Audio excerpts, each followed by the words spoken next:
What is up, everybody? Welcome to Pub Sports Radio and welcome to Stat Diggers. We're going to be looking into UFC Vegas 48, and we have Jamahal Hill going against Johnny Walker. It was supposed to be RDA fighting, right? But now that fight has been moved. So RDA and Fiziev are going to fight, I think, next pay-per-view.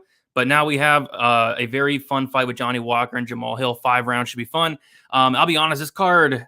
I don't usually say this. This card kind of sucks, and it will go through. We'll talk about it. Not a ton of spots stick out. I do have 2 bets already, but this card is rough, especially going from an absolute banger on Saturday. But as always, we are here. We are here on a Monday due to the Super Bowl on Sunday.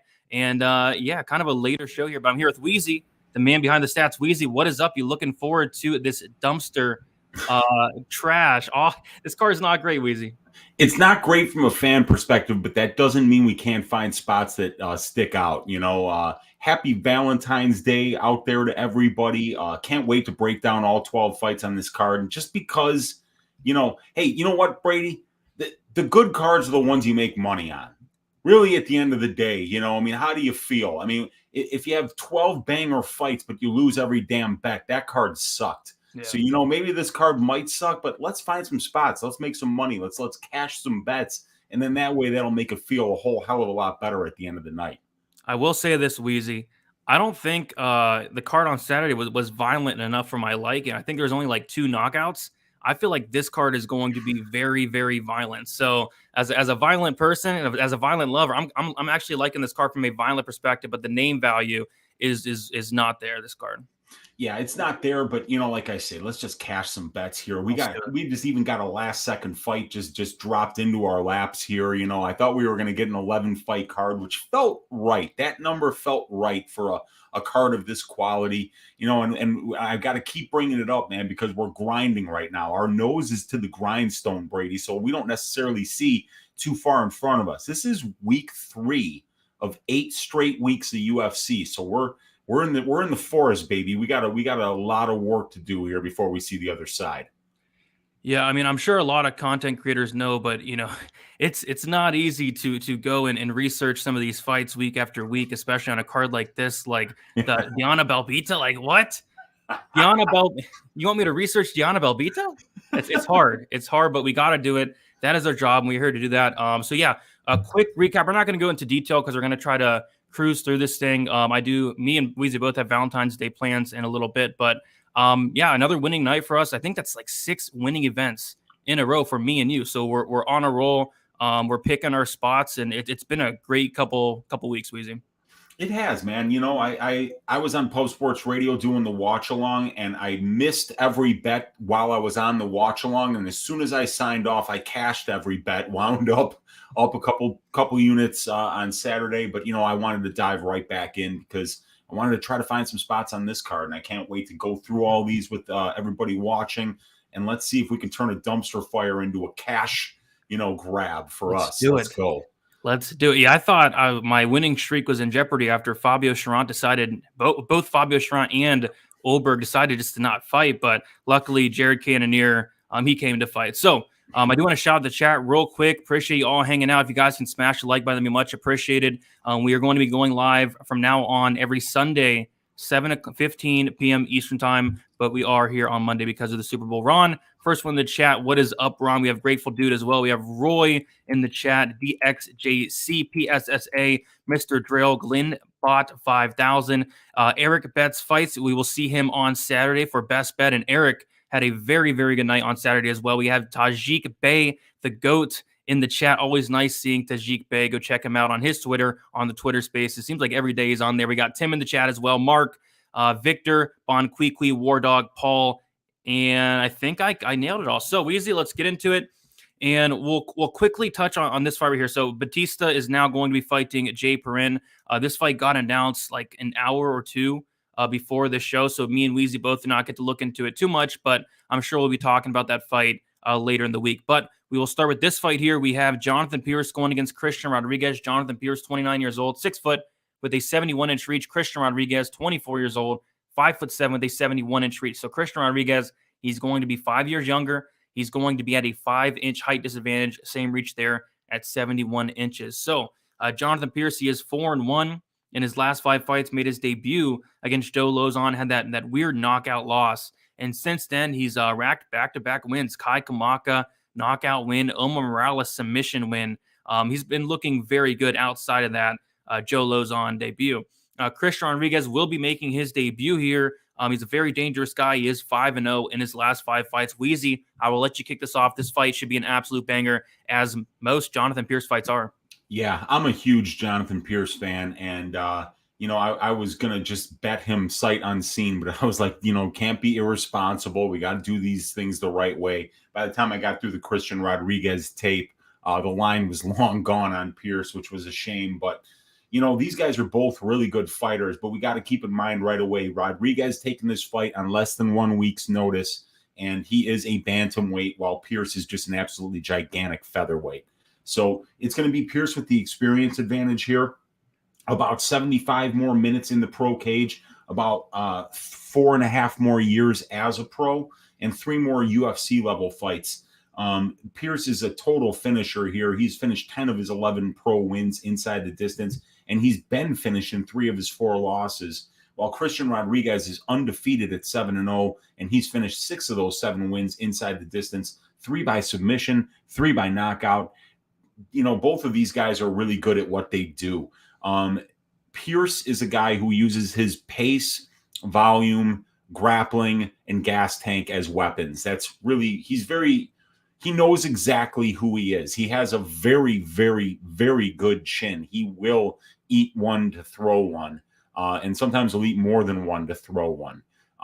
He's sloppy. He's a submission over position grappler, but the fact that he's so athletic, the fact that he's so well conditioned, the fact that he's so big for the division, and the fact that he has this great chin that can absorb a lot of the mistakes that he makes, really puts him in a position to be able to fight the way that he does and be very effective doing it.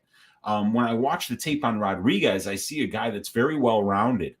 Very good takedown defense he showed in his Contender Series fight. He has good submissions when he's on the ground.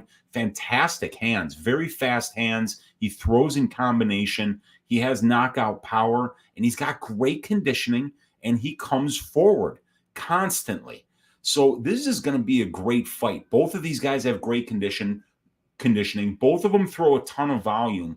Both of them tend to drown their opponents. It's just that Pierce is going to be much bigger, and that he's been preparing for a fight, while Rodriguez has been training, but not training for a fight on a particular day. Taking a Jonathan Pierce fight on short notice is an absolute nightmare due to the fact that this guy's conditioning and volume and pace are the things that will break you. So you have to absolutely go into any Pierce fight in the best shape that you've ever been in your career. But I have no doubt that a 24-year-old Christian Rodriguez, who has been training hard and has been waiting for his opportunity, will be ready to make a good account of himself here. I just think he might be a little bit overwhelmed here. Look at Pierce's 15 out of 26 on his takedown attempts, 7.17 takedowns per 15 minutes. He's out-controlling his opponents at like a 6-to-1 ratio. And, everything that he does, that he does sloppily, to be honest with you, it gets masked by the fact that he can take a punch and the fact that he never stops coming forward. I'll just leave you with the quote that he left us with just before the fight started on the Contender Series when he fought Jacob Rosales. What he left the fans with was, he said, "I'm going to keep walking forward until he's not there."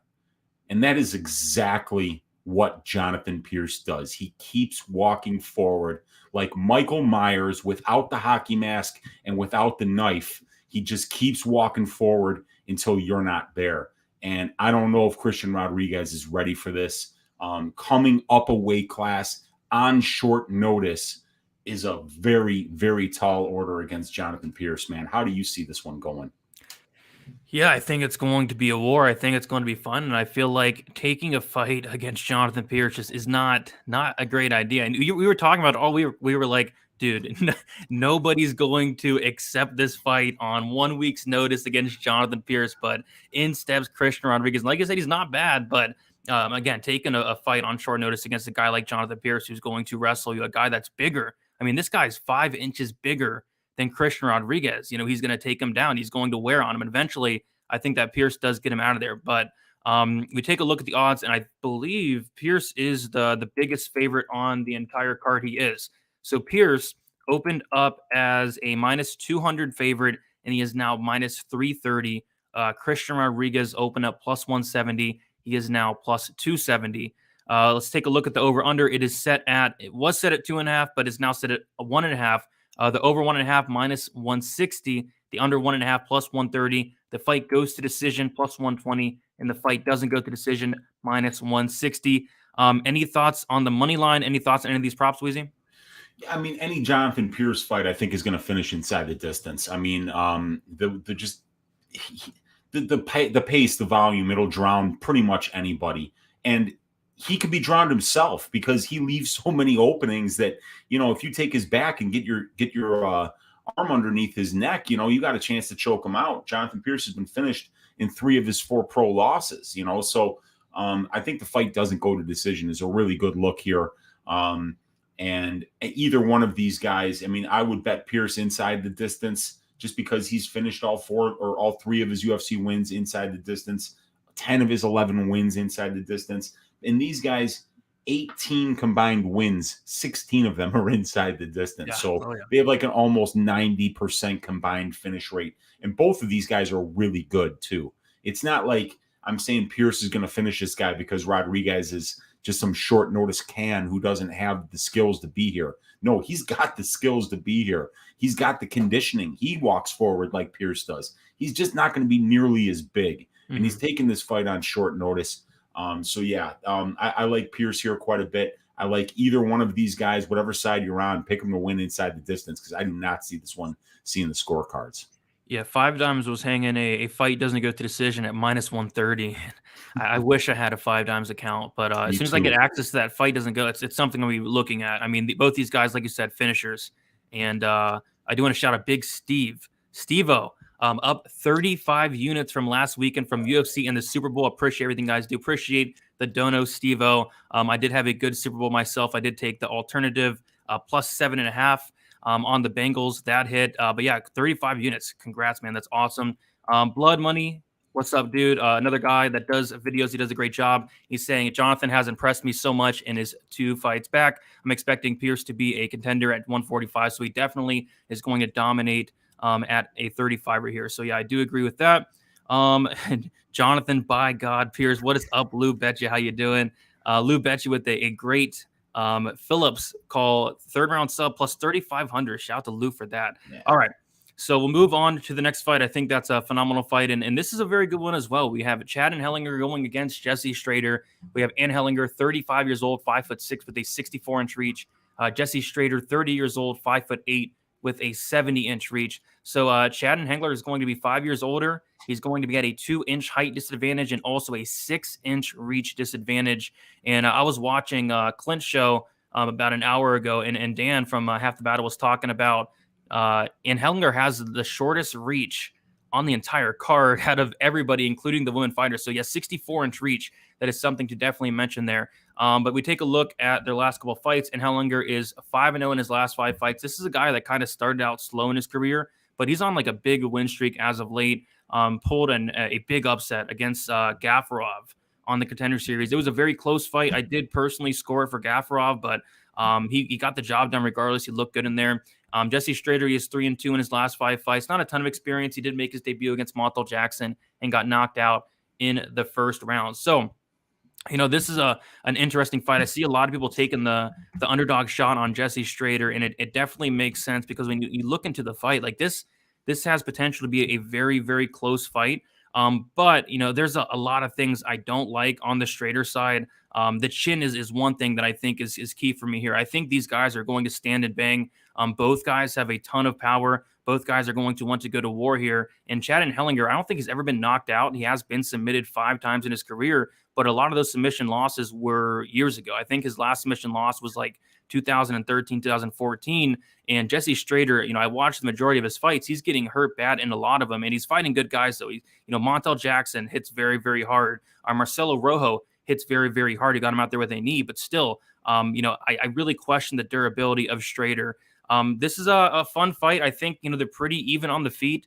I think Jesse Striegl could implement some takedowns here. But me and Weezer were talking about it earlier that Jesse Striegl doesn't really, when he takes guys to the mat, he doesn't really follow up. He kind of just lets guys up at times.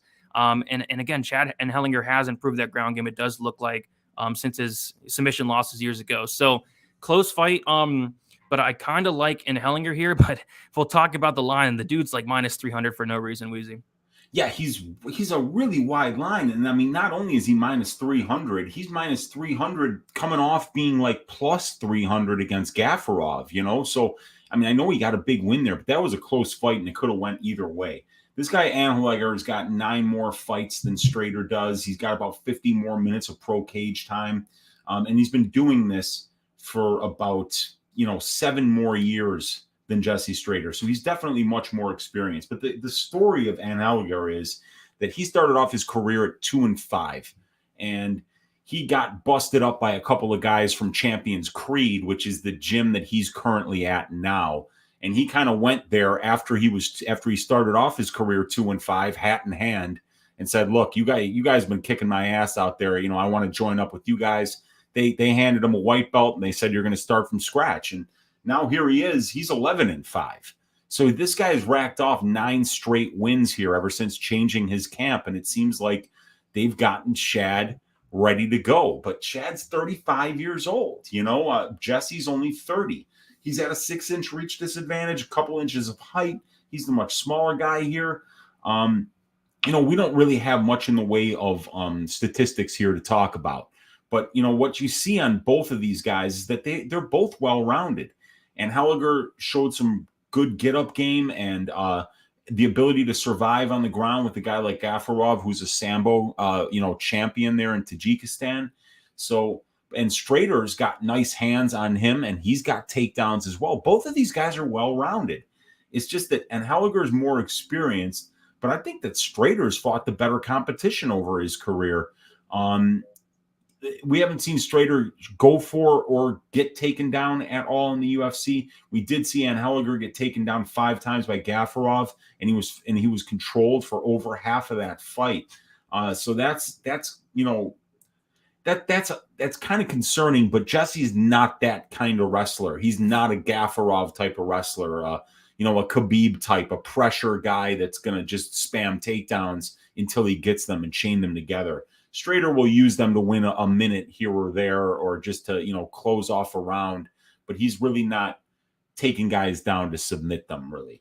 Striegler's 4 of his 5 wins are by knockout. So both of these guys are really exciting. I think the stand-up exchanges are going to be close, but Hellinger's striking looks a little more mechanical and technical to me than Striegl, but Striegler's got some sweet body shots. He's got a great knockout on the regional scene. It might have been over Gonzalez or against Michael Jackson, but he throws 3 body shots, and then the 4th shot, he just goes upstairs with the left hook and just absolutely, I think it was Gonzalez that just got separated from his consciousness with a beautiful left hook after he went to the body 3 times before that. So both of these guys have power. Both of these guys have nice boxing.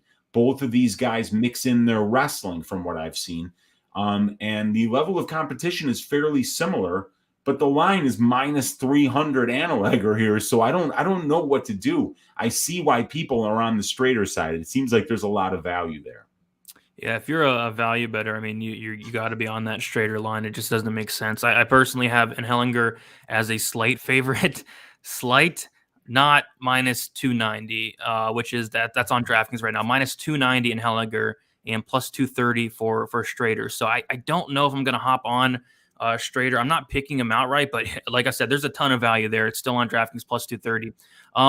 What I'm kind of more interested in is going to be the violence in this fight. Both guys are absolute finishers. Chad Hellinger, this guy, it may not look like he hits hard, but this guy has a ton of power in his hands. 82% finish rate. I was looking back through his record. He was like on a big finish streak at one point.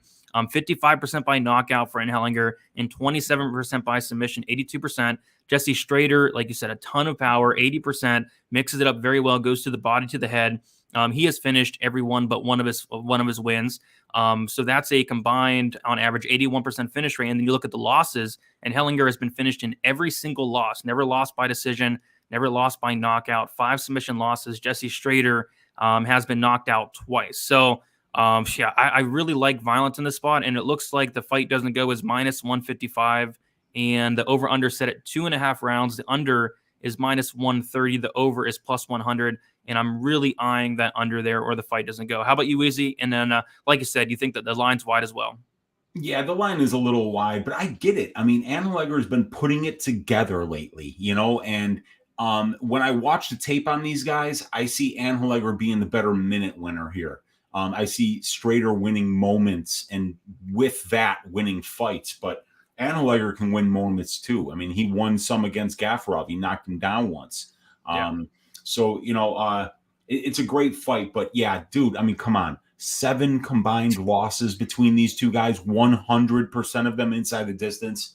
Yeah, that's an auto bet for fight doesn't go to decision for me. Just an auto bet. In a 7-fight sample size, and you're not paying like minus 300, auto bet it. That's going to be probably my first bet of the week, is the Anheliger Strader violence. Yeah, I like that a lot. And another reason I'm not picking Strader outright in this matchup, I do think Hellinger has the better cardio. And another big reason is I do think this fight finishes, and Hellinger's never been knocked out. He has a very good chin, whereas Strader, I have seen him hurt in a lot of fights. Even in some fights he's winning, he gets hurt. In the Rojo fight, he actually hurt Rojo bad. I think Bloodman was talking about this in the chat. He hurt him bad and almost got him out of there.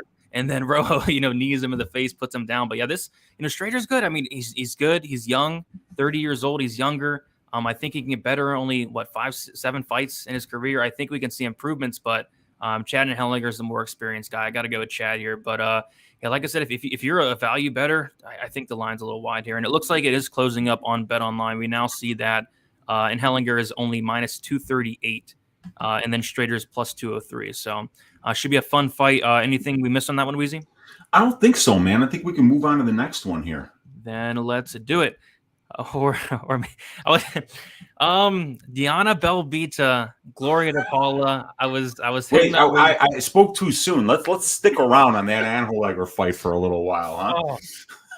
I hit up Weezy today. I said, dude, do you think anybody would care if we skipped Diana Balbita, Gloria DePaula?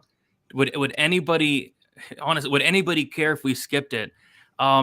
But we'll talk about it, because that's what we're here for. We'll talk about it no matter how painful it is. We have Diana Balbita, 25 years old, 5'7" with a 68-inch reach. Gloria DePaula, 26 years old, 5'5" with a 67-inch reach. We have a Balbita who's going to be 2 inches taller and have that 1-inch reach advantage. We'll take a look at their last couple fights. Balbita, she comes in and she loses a decision to Molly McCann. She gets submitted by Luana Jojua, and she wins a decision against Hannah Golder. She is 3-2 in her last 5 fights. DePaula, she makes her debut, I believe, against Jenu Fry, loses by decision, and then gets knocked out by Cheyenne Bays. Yeah, I'll let you kick it off, Weezy. Let's go, baby. I mean, if this one doesn't get your blood pumping, I don't know what does, man. Diana Balbita, the far more experienced mixed martial artist here, with 11 more professional fights, about 56 more minutes in the cage. They both have 3 UFC fights and have a similar amount of UFC experience. It's Diana, who's been a Romanian can crusher with a 72% finish rate, and Gloria DePaula, a 60% finish rate. Diana's been finished in 4 of her 6 losses, and DePaula in 1 of 4. So in the UFC, Balbita is landing a lot of significant strikes per minute and throwing a lot of volume. She lands 6.72, absorbs 6.33, landing at about a 46.5% rate, showing a little bit of power for a strawweight, which is weird. That you don't see that almost ever. She's got 1 knockdown in 3 fights. That's pretty good. Gloria is going to prefer to keep the fight standing. She's got a very nice more than 2-to-1 significant strike landed to significant strike absorbed ratio here. Much more accurate than Diana, and way better in terms of the striking defense. Balbita's striking defense at 51%. DePaula's at 65%. DePaula has been knocked down once in 47 significant strikes absorbed. So, there could be some potential here for Diana to land a big shot. since DePaula has been knocked down before. As we see that, when I said that DePaula prefers to keep the fight standing, it shows in the stats. 0 takedown attempts for, 15 takedown attempts against. But she still managed to get 26% control time for, and she's allowed 35.75% control time against. Diana Balbita has 2 takedowns in 3 attempts. She's getting 9.48% control time, showing 65% takedown defense. We're not going to have to worry about the fact that she's been taken down in previous fights because Gloria's not going to shoot any takedowns. Will Diana have success with the wrestling? I guess that's the question here. Because, when Liana Jojua, in her last fight, she showed some of the worst fight IQ I've ever seen, basically getting jabbed up on the feet and not trying to take the fight to the ground for like the first 9.5 minutes of the fight. She gets an easy takedown at the end of the second round and then doesn't shoot any more takedowns in the third, loses an easy unanimous decision. Well, Diana Balbita, not to be outdone, when she fought Liana Jojua, actually managed to make the first mistake against somebody with piss poor fight IQ in Liana Jojua. What did she do against a pure grappler in Jojua? Instead of standing and using your boxing, she takes her down, sits in her guard, and gets armbarred. So, and Gloria DePaula has no get-up game. She will be planted on her back and kept there by a kickboxer in Jinyu Fry, I'll have you know. So, neither one of these ladies is great. But Gloria should be better in the stand-up, and Diana might not be smart enough to take her down. Look, I'm not betting this with your money, Brady, and I don't expect you to be betting this with your money either. This is a 1-800-GAMBLER fight for me. I can't predict which one of these ladies is going to make the first mistake because, they both make them, and they make plenty of them. So I think DePaula is the better striker. I think this fight probably stays on the feet more than it's on the ground. And it should be close, man. And I think the bookies agree. Yeah, I'm not going to make a prediction on this fight just yet. I have not looked into it, to be honest, and I really don't want to, but I will try to get to that tonight. But I think we're all going to lose in a way, having to sit there watch this fight, Weezy. I couldn't agree more. I think you really just put it about as good. I mean, I think I was mentioning to you earlier that Uncle Weezy's ass shaving of the week is going to be our eyes from having to watch this fight. Just it's not a good one, man. It's not a good fight. Yeah, I mean, I wanted to look into other fights than this one, so I'm still gonna dig into it a little bit more, but I'm not betting this fight at all. But we do see that it is lined very, very closely. Gloria DePaula opens up as a plus 220 dog, currently minus 115, and Diana Balbita opens up minus 260 and is currently minus 105. They have no props out on it. All they have is DePaula wins inside the distance plus 380. And DePaula by decision plus 165. Somebody in the chat said a potential violence bet. I don't know, but no line on that yet. Yeah, Balbita's been finishing 4 out of 6, but all by sub, I think. And DePaula couldn't sub anybody. And then DePaula has been knocked out once, and Balbita does have 43% of her pro wins by knockout, so potentially something there. 6 career knockouts, but those are against Romanian cans. Yeah. These are soccer moms and, factory workers that she's kicking ass in Romania. I mean, it's different over here. So, man, this is a stay away from me. I mean, this has armbar from guard written all over it. I don't know who's going to get the armbar. I could see it happening. It could, man. It could. I mean, it would probably be Balbita getting it just because she's actually subbed people before and DePaula has not. But you never know. You never know. No, you're absolutely right, man. You never know. Never know. All right, let's move on to another fight where I'm like, dude, like this is another 1-800-GAMBLER. We have Chaz Skelly going against Mark Striegl. We have Chaz Skelly, 36 years old, 5'11", 72-inch reach. Mark Striegl, 33 years old, 5'8", with a 70-inch reach. Striegel's going to be younger, 3 years younger. He's going to be at a 3-inch height disadvantage and also a 2-inch reach disadvantage. Chaz Skelly, the big thing here is the guy has not fought in over 2 years. And that's a concern, especially considering the guy's now 36 years old. So, this is just red flag after red flag after red flag for me on this fight. And it's a fight where, just like the last fight, I really don't want a ton to do with it. But Chaz Skelly is 3-1 and 1 no contest in his last fight. And his last win was over Jordan Griffin, almost 3 years ago. So, what is Chaz Skelly going to come in here and look like at 36 years old? I mean, this is terrifying, especially considering that Chaz Skelly's a pretty big favorite. Mark Striegl, 3-1 and 1 no contest in his last 5 fights, made his debut against Syed Nurmagomedov and got starched in the first round. No shame in that, really. But this is a fight, Weezy, where I'm staying away from this. There's just too many question marks for me. How is Skelly going to look? I heard this is potentially his retirement fight. You do not want to hear that, especially as a big favorite. This is even probably more 1-800 gambler than the last fight for me. Yeah, I mean, you look at the experience for these guys, and it's comparable. They both have 22 fights. It's just that Skelly's been fighting half of his career at the UFC level, fighting killers, while Mark Striegl has 1 fight at the UFC level, and he got his ass waxed. So, he really hasn't been fighting the same level of competition, and certainly not beating the same level of competition that Striegl has here. But here's the thing, is that, you look at Skelly's striking. He lands 2.02 significant strikes a minute, and he absorbs 3.35. That's terrible. He's not known for his striking. He's kind of awkward there. He uses his striking to set up his grappling. Well, guess what? That's what Striegel's, that's where he's at his best. So I'm sure Striegl would love to get his first UFC win here over a veteran like Skelly. He's 3 years younger than Skelly. Skelly's going to be the much taller guy, but, the experience level is just too much to, you look at the names: Du Gyam Lee, Gi Sung Kim, Andrew Benibe. Those are the last 3 wins for Striegl. And then the Shunichi Shimizu fight, I think, was there was a nut shot or an eye poke or something. So it wound up being a no contest. The wins for Striegl just aren't anything that are going to make you think, wow, he can go out there and beat Skelly. But what did you say the money line right now is on Skelly?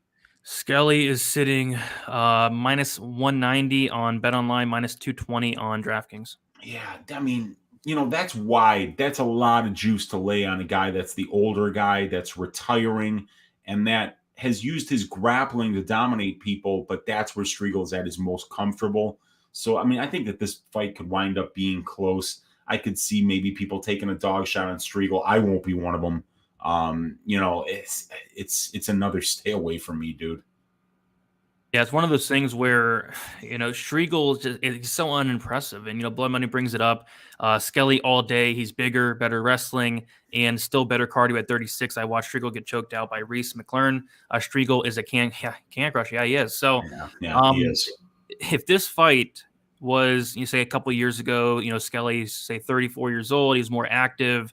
I wouldn't have really a problem laying the minus 200. It's just the question marks that are kind of scaring me away when we now see that Skelly opened up as a minus 220, is now minus 190, and Striegel's plus 185, plus 165. I just don't want to lay, minus 200 just about on Skelly with these question marks. Maybe later in the week, maybe we see him weigh in, but this retirement talk, it's not something I want to really lay chalk on. So the fight goes to decision, plus 105. Fight doesn't go to decision, minus 145. The over under 2.5 rounds, over minus 115, under 115 as well. I think I'm just going to stay far away from this fight, Weezy. Yeah, maybe one way to look at it would be potentially Skelly inside the distance. What do they have that lined at right now, Brady? Because Striegl has lost all 3 of his pro wins are inside the distance. He's been subbed twice. He's been knocked out once. And Chaz Skelly, this guy, even in the UFC, I think has finished 5 of 7 wins. Yeah, plus 150. So it looks like they're kind of all over it. See, yeah, but to go from minus 200, a 66% implied probability to like a 40% implied probability, that's probably the way I'd play it. Skelly, 5 of 7 wins inside the distance. Striegl, 3 of 3 pro losses inside the distance, over as a pro. So that would be the way if I was looking to play Skelly. I think he would finish Striegl. But, it's hard to bet. It's hard to bet on a guy that's retiring, man. Yep, it definitely is. So we'll see what happens in that fight, but I say we keep moving on to I want to say something better, but no, it's better. I actually don't hate this fight. We have This is Jessica. good. This is a Yeah, good it's fight, good. dude. This is a good fight. I'm actually, I watched the tape on these ladies Mhm. today. I think this is going to be a banger. No, I agree. I think this is a good fight. We have Jessica Rose Clark going against Stephanie Egger. We have Jessica Rose Clark, 34 years old, 5'5" with a 64-inch reach. Stephanie Egger, she is 33 years old, 5'6" with a 68-inch reach. Egger's going to be 1 year younger. She's going to have a 1-inch height advantage and a 4-inch reach advantage. We'll take a look at the last couple of fights. Jessica Rose Clark, she is 3-2 in her last 5 fights. A decision win against Paige Van Zant, decision loss against Jessica Ai, a decision loss against Pani Kianzad, a knockout win against Sarah Alpar, and then a decision win against Jocelyn Edwards, where she came in and fought very, very smart. I love the game plan. I love the fight IQ. I love when fighters come in there, with a good game plan and they execute it, and that's exactly what she did. That was very fun to watch. Stephanie Egger, she is 4-1 in her last 5 fights. She did make her debut against Tracy Cortez. Pretty tough debut there. And recently she did knock out Shanna Young. So there wasn't a ton of tape on Stephanie Egger outside of the UFC, but from what I did see, it wasn't the best competition, but she did look really good. And she was able to go out there and finish Shanna Young, who's not the best, but she finished her nonetheless. So this is a good fight. I'm curious to hear your thoughts on this, Weezy, because I have a strong take on this one. Yeah, Jessica Rose Clark has 10 more professional fights, over 150 more minutes in the pro cage as a mixed martial artist, and almost 3 more years as a mixed martial artist. 4 more fights at the UFC level, about 60 more minutes in the UFC cage. So she's definitely the more experienced mixed martial artist here. She's also the more well-rounded mixed martial artist. Stephanie is a high-level judoka, started competing or not competing, but they don't let 5-year-olds compete in judo, but they, she started judo at the age of 5. She's an under 23 European champion for judo. I believe also in the Olympics. She might have even had a silver medal in the Olympics if I'm not mistaken. But she's a high level judoka, but with not a lot of mixed martial arts experience. And Jessica Rose Clark, if you kind of take a little bit deeper look into her numbers, a lot of her fights are taking place in control time positions.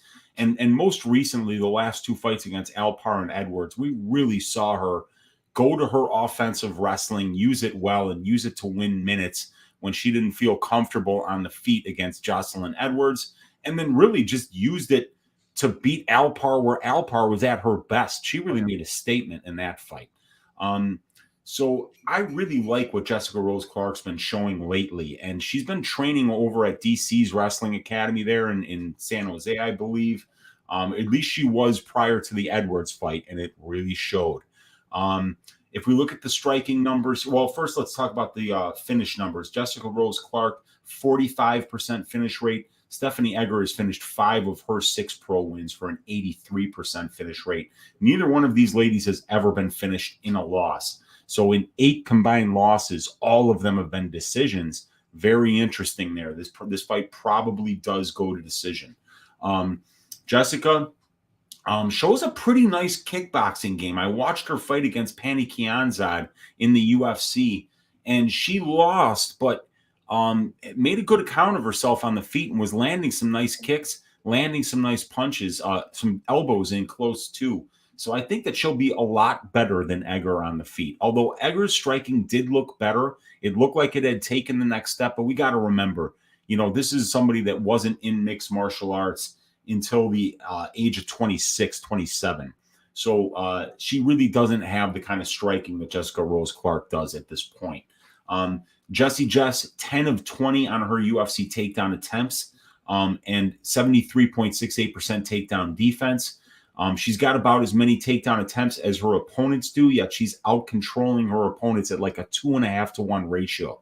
So Jessica has been very efficient on the ground and been able to win minutes, even though her opponents are trying just as many takedowns as she is. She's getting her takedowns at a much higher rate than her opponents are, and she's controlling her opponents for longer off of those takedowns than she's being controlled. Egger, on the other hand, has twice as many takedown attempts as her opponents do, but yet she's being out-controlled at a 2 to 1 ratio. So Egger, being a judoka, is going to be able to get her takedowns in the clinch positions. She's going to be able to get them there. When the hips are in close, she can get sweeps, trips, reaps, throws. Jessica will be more of a freestyle wrestler. That if she wants to wrestle, that would be her way to have Steffi at her most uncomfortable, because she's going to be most comfortable, Stephanie, when she's in that clinch, because that's where the judokas really shine. So I think that Jessica, showing over a bigger sample size of fights and against a higher level of competition, that she can win minutes in the grappling here, she might be able to shut down what Stephanie does best. And I think when this fight is on the feet, I think we're going to see Jessie, just despite the fact that she's at a 4-inch reach disadvantage, really look much better than Stephanie in the striking realm. And then when we look at the strength of schedule numbers, Rose Clark is fighting women with losing records, but a lot more experience in the UFC than Stephanie Egger's opponents. So, I think what the problem is here is that the wins, we haven't seen the wins recently for Rose Clark or Egger be over top-level competition. Jocelyn Edwards, Sarah Alpar, Paige Van Zandt for Jessica Rose Clark are the most recent wins. And Shanna Young for Stephanie Egger.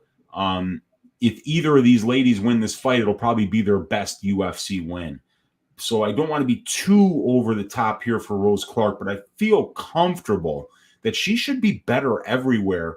And when she does find that she doesn't like the way something is going, she can either pick up with the wrestling in order to get the fight to the ground, or she could stop Stephanie Egger's attempts to get the fight to the ground and keep it standing if that's where she wants it. Yeah, I mean, we're seeing it the exact same way. I think on the feet, I like Rose Clark there, and I think, she can take down Egger, control her, kind of implement the same game plan that she has in the last two fights. I think it's a solid spot.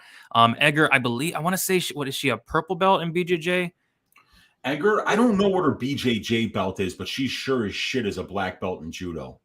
Yeah, that's for sure. That's for sure. Yeah. But she does. She has shown some good grappling, at least outside of the UFC. But yeah, she's not horrible. But I just feel like Jessie just has her covered pretty much everywhere, and the line does indicate that a little bit.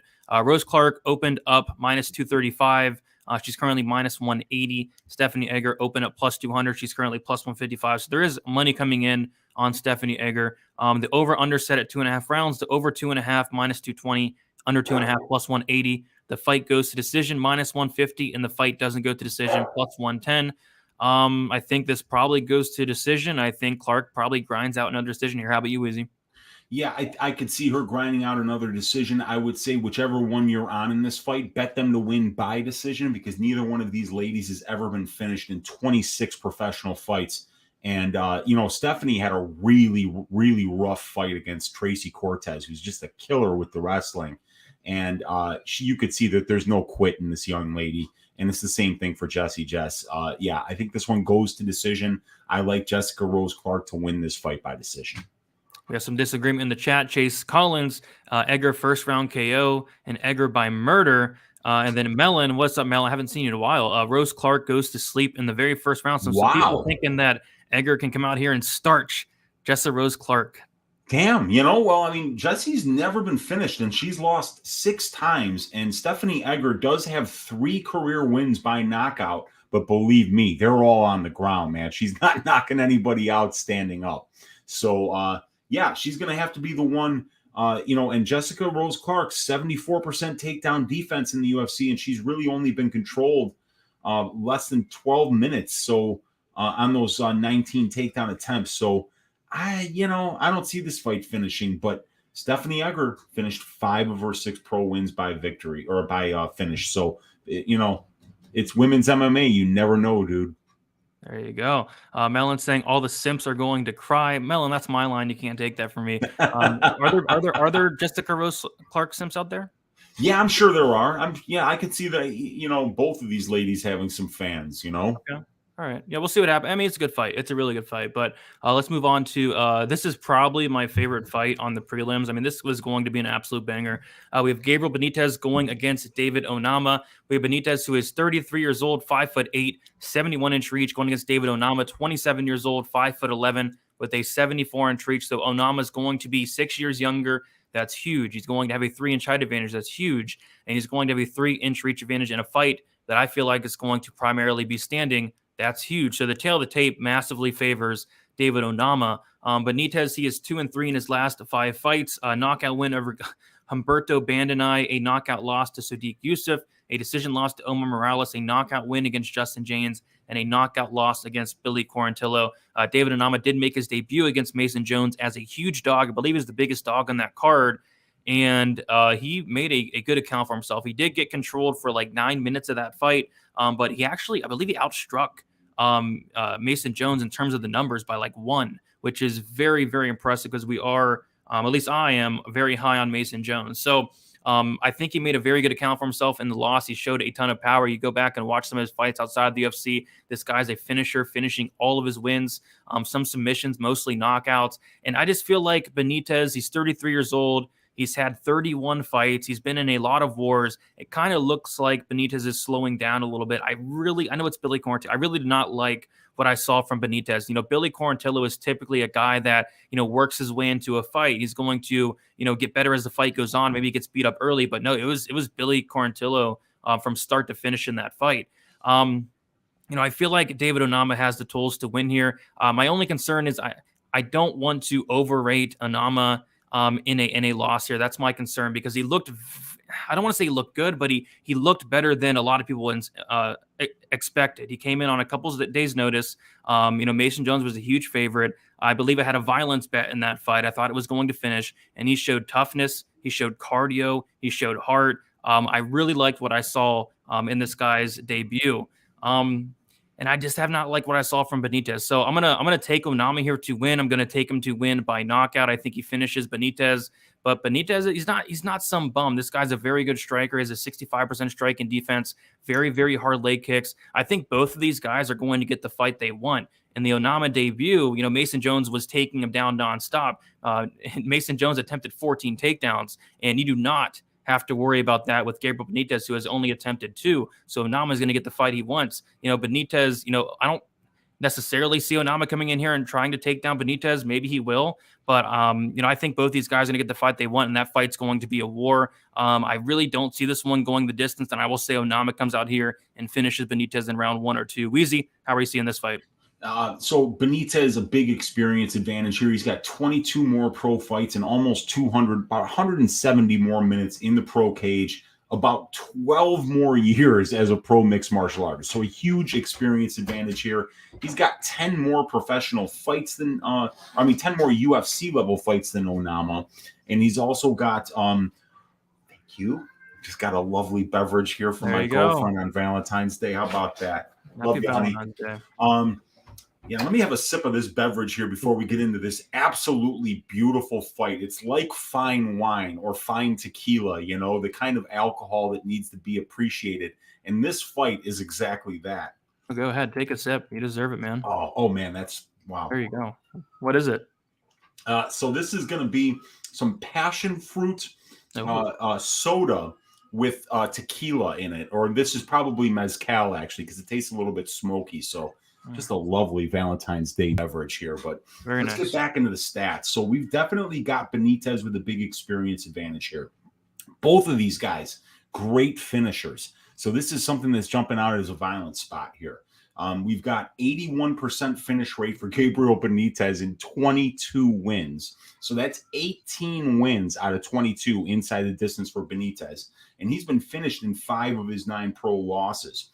Onama has finished, all of his pro wins, and he's never been finished in his 1 pro loss. So both of these guys, fantastic finishers. It's going to be 26 out of 30 combined wins for these guys have been inside the distance. If my math is correct, that's 86.67%. You got to love that, especially for a violent spot in a featherweight fight, which only finish about 43% of the time. So you might get a line that's going to be a little bit lower than it would be in a lot of other weight classes. So that's a good spot to look at here.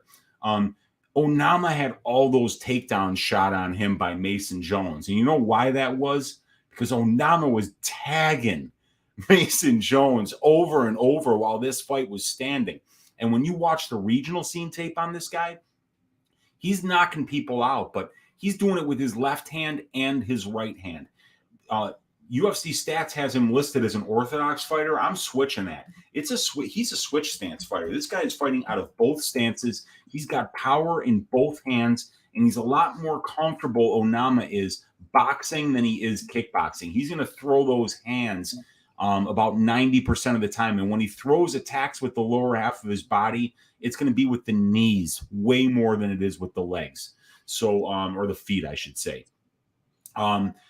Benítez is a guy that we can count on to fight a particular way every single time, Brady. He's got good jiu-jitsu. He's finished 45% of his pro wins by submission, but he's a kickboxer. This guy never shoots for takedowns. He's attempted only 2 takedowns in 11 UFC fights. So Gabriel Benítez is somebody who's always used his Brazilian jiu-jitsu in reverse to keep fights standing. And that might very well be where Onama wants this fight. I think he is going to want this fight standing. But what I see on the regional scene with Onama is that he can be taken down, but he either gets right back up or he's very adept at reversing position on the ground and getting on top himself. He can absolutely swim on the ground. And I have seen either James Krause or Grant Dawson in this kid's corner since the very first fight that was on the tape index. So David Onama not only is a freak athlete, not only does he have power in both hands, not only were we proven in his UFC debut against Mason Jones that this guy has no quit in him, and he can. And do you remember, Brady, that this kid was on vacation when he got the call to take that fight on less than a week's notice, and he takes it up a weight class on less than a week's notice, leaves vacation, and then comes in and puts in that 3-round war. And the great thing was about that fight, the last 10 seconds, Onama got up from a takedown and he hit Mason Jones so hard, I thought that the fight might end.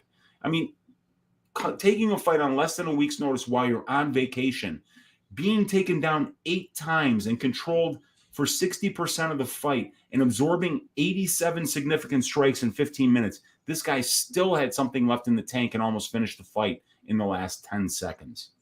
So I haven't seen anything from Onama that I don't like, I mean, like, and then we can just add in the fact that he's 3 inches taller. He's 6 inches younger.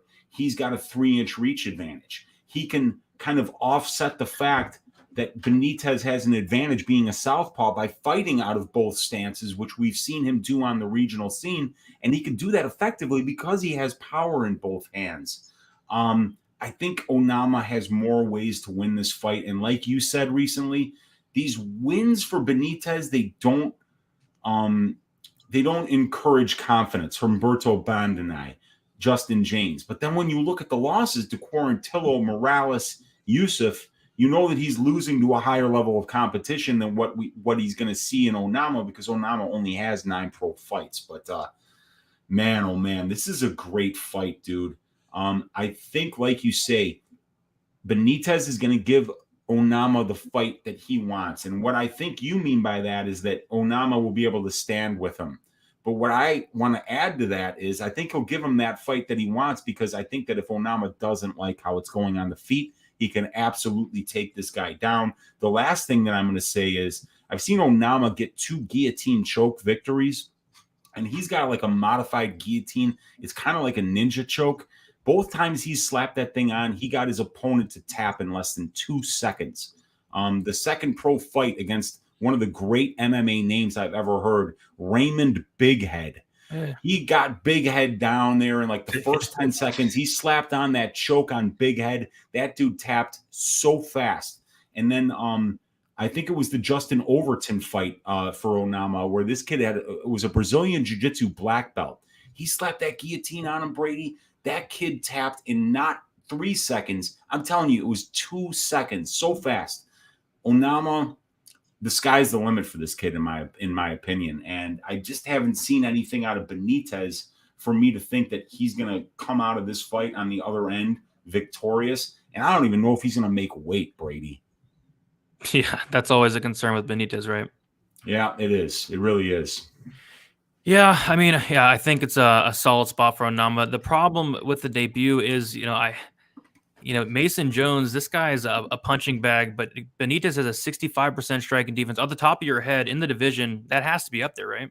Yeah, we were talking about somebody with like Sean Strickland as a middleweight is sitting up there around 66, 67%. There was somebody recently, I think even Cannonier might be around 70% as a middleweight, but like in this division to have a 66% striking defense, it's almost unheard of, man. Yeah, that's my only concern. Like Mason Jones is the complete opposite. He has like a 40, like a 45. He's a punching bag, but he can back it. That's my only concern. But I think Onama's going to pressure him. I think he's going to get him out of there early. But the spot I'm kind of liking more is going to be a violent spot in this fight. We see that Onama is a favorite here. He opened up as a dog, plus 105. He's now plus 159. And Benítez opened up minus 125. He's now plus 139. So the line has completely flipped, as expected. Everybody saw the performance with Onama. They're very impressed.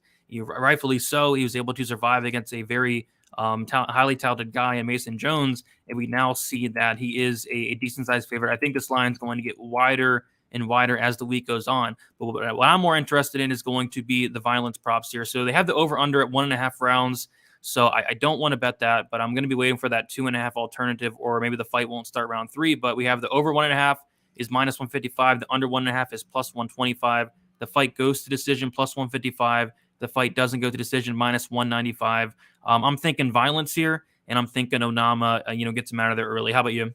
Yeah, I like that. And the chat is just roasting me. Evidently, I said that Onama is 6 inches younger than It's late. It's late. It happens.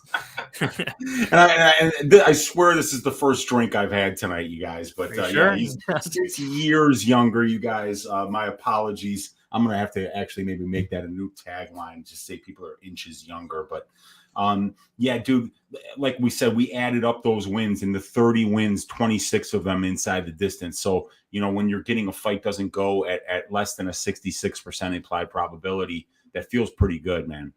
Yeah, for sure. Thomas, another violence guy in the community. Give me violence on this one. I agree, Thomas. I'm looking for some violence. Just waiting on some lines because I'm not betting the under 1.5. Those never seem to work out for me. So we'll keep moving on. This could be an under 1.5. My goodness, Joaquin Buckley going against Abdul Razak Al-Hassan. We have Buckley, who is 27 years old, 5'10" with a 76-inch reach. Abdul Razak Al-Hassan, Weezy's buddy, 36 years old, 5'10" with a 73-inch reach. Buckley, much younger, 9 years. He's also going to have a 3-inch reach advantage. Buckley is 3-2 in his last 5 fights, made his debut on short notice against Kevin Hahn, lost by knockout. Then he knocked out Ipika Sagane, one of the best knockouts you ever see. We have a Jordan Wright knockout in that second round, knocked him out twice in that fight. And then a Alessio Di Chirico knockout loss, and then knocked out Antonio Hoyo in the third round. As you can see, a ton of finishes on the Buckley side here, win and loss. Abdul Razak Al-Hassan, this guy's a finish machine, a 100% finish rate in all of those wins coming in the first round. It's safe to say if Abdul Razak Al-Hassan does win, it's probably going to be in the first round. He is 2-3 in his last 5 fights, a knockout win against Nico Price, a decision loss to Munir Lazez, a knockout loss to Chaos Williams, a decision loss to Jacob Malkoun, and a knockout win against Alessio Di Chirico. This is not a hot take, Weezy, but this has violence written all over it. Yeah, what's the fight doesn't go here, like minus 400 or something? The fight doesn't go here actually is horrible. Last time I saw it, it's minus 270. Yeah, that's probably a max bet right there. I mean, these guys, I will not be betting this fight. I've sworn off Abdul Razak Al-Hassan fights. It's like I pretend when it's time to bet those fights that they don't exist, but goddamn, I will be watching this. He's such a fun guy to watch. And I mean, Buckley is the exact same thing. These guys, they punt their opponents' heads into the third row, and you love watching fights like that. I had a big bet on Alessio Di Chirico against Al-Hassan, and even that knockout, I had to be like, God damn, man. You lose, you can sometimes just lose spectacularly, and that was a spectacular loss, and both Al-Hassan and Buckley have the ability to highlight real you with a knockout. And because of that, it's kind of like fighting. It's kind of like betting those heavyweight fights where both dudes have got a ton of power, and it's just like who lands the first shot. Neither one of these guys goes to the offensive grappling much. Buckley actually has 12 takedown attempts while he's only had one attempted against him. But Abdul Razak Al-Hassan has had 42 takedowns attempted against him in 9 fights. People are petrified to stand against him, and for good reason.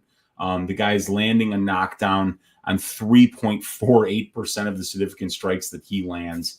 He's got 11 career wins, and all of them are by first-round knockout. 100% finish rate in Alhassan's wins, a 77% finish rate in Buckley's wins. Neither one of these guys has ever won a fight by submission. So, if you're looking for a way to get a little bit better line, then the fight doesn't go to decision, maybe pick fight ends by KO. Maybe you'll get a little bit of an edge there because neither one of these guys are really subbing anybody or even taking anybody down for that matter. Buckley has lost 3 of his 4 pro losses have been inside the distance, but for Abdul Razak Al-Hassan, it's only 1. But both of these guys have only been finished by KO. So both of these guys only knock people out, and both of these guys only get knocked out. So it's just everything kind of lines up for that fight doesn't go to decision. 2.56% knockdowns per total significant strikes landed, averaging to 1.6 knockdowns per 15 minutes for Buckley, and then 3.5% for Al-Hassan, 1.89 knockdowns per 15 minutes. Buckley has been knocked down twice in 5 fights, and Al-Hassan's been knocked down once in 9 fights. The strength of schedule here, leaning Buckley. He's fought the better win-loss ratio competition and the more experienced competition, and the wins are actually better for Buckley as well. The losses better for Buckley as well, as he's lost to the more experienced competition. It's who lands the first big shot. Buckley's younger. Buckley's a little more experienced, but Al-Hassan has more experience at the UFC level. The power is very similar. The grappling is very similar. The strength of schedule leans Buckley. I'll lean Buckley, but I'm not betting this with your money or anybody else's, Brady. Abdul Razak Al-Hassan is dead to your Uncle Weezy in the betting markets. Yeah, I don't blame you there. I mean, this is a tough fight to call because I get why Buckley is the favorite. Like you said, he's been fighting the better competition. He's much younger. I think that's huge. 9 years younger, 3-inch reach advantage. And also why I believe Buckley should be the favorite is because he has more paths to victory. You take a look at Abdul Razak Al-Hassan. When he's winning in the first round. And literally that's it. Every fight that has got out of the first round, he loses. So, if I'm Buckley, I'm getting this out of the first round, and then I think he can win there. And I'm going to even try to mix in takedowns as well. He has actually attempted 12 takedowns in 5 fights. So I think that could be a path to victory there as well. But with all that said, Al-Hassan has the power to completely knock out Buckley, who's been knocked out 3 times in his career. He's been dropped a ton. I actually questioned the chin of Buckley as well. And, questioning his chin is not somebody I really want to back at chalk against Abdul Razak Al-Hassan. And Al-Hassan's getting up there in age. He's 36 years old. That's another concern. He had that big layoff as well. So I'm gonna and up a weight class. Yeah, he couldn't make 170 anymore after the layoff. So now he's a middleweight, and he'd probably rather be a welterweight still. Yeah, I mean, I gotta go Buckley here, but would it shock me if Al-Hassan took his head off? No, that's what he does.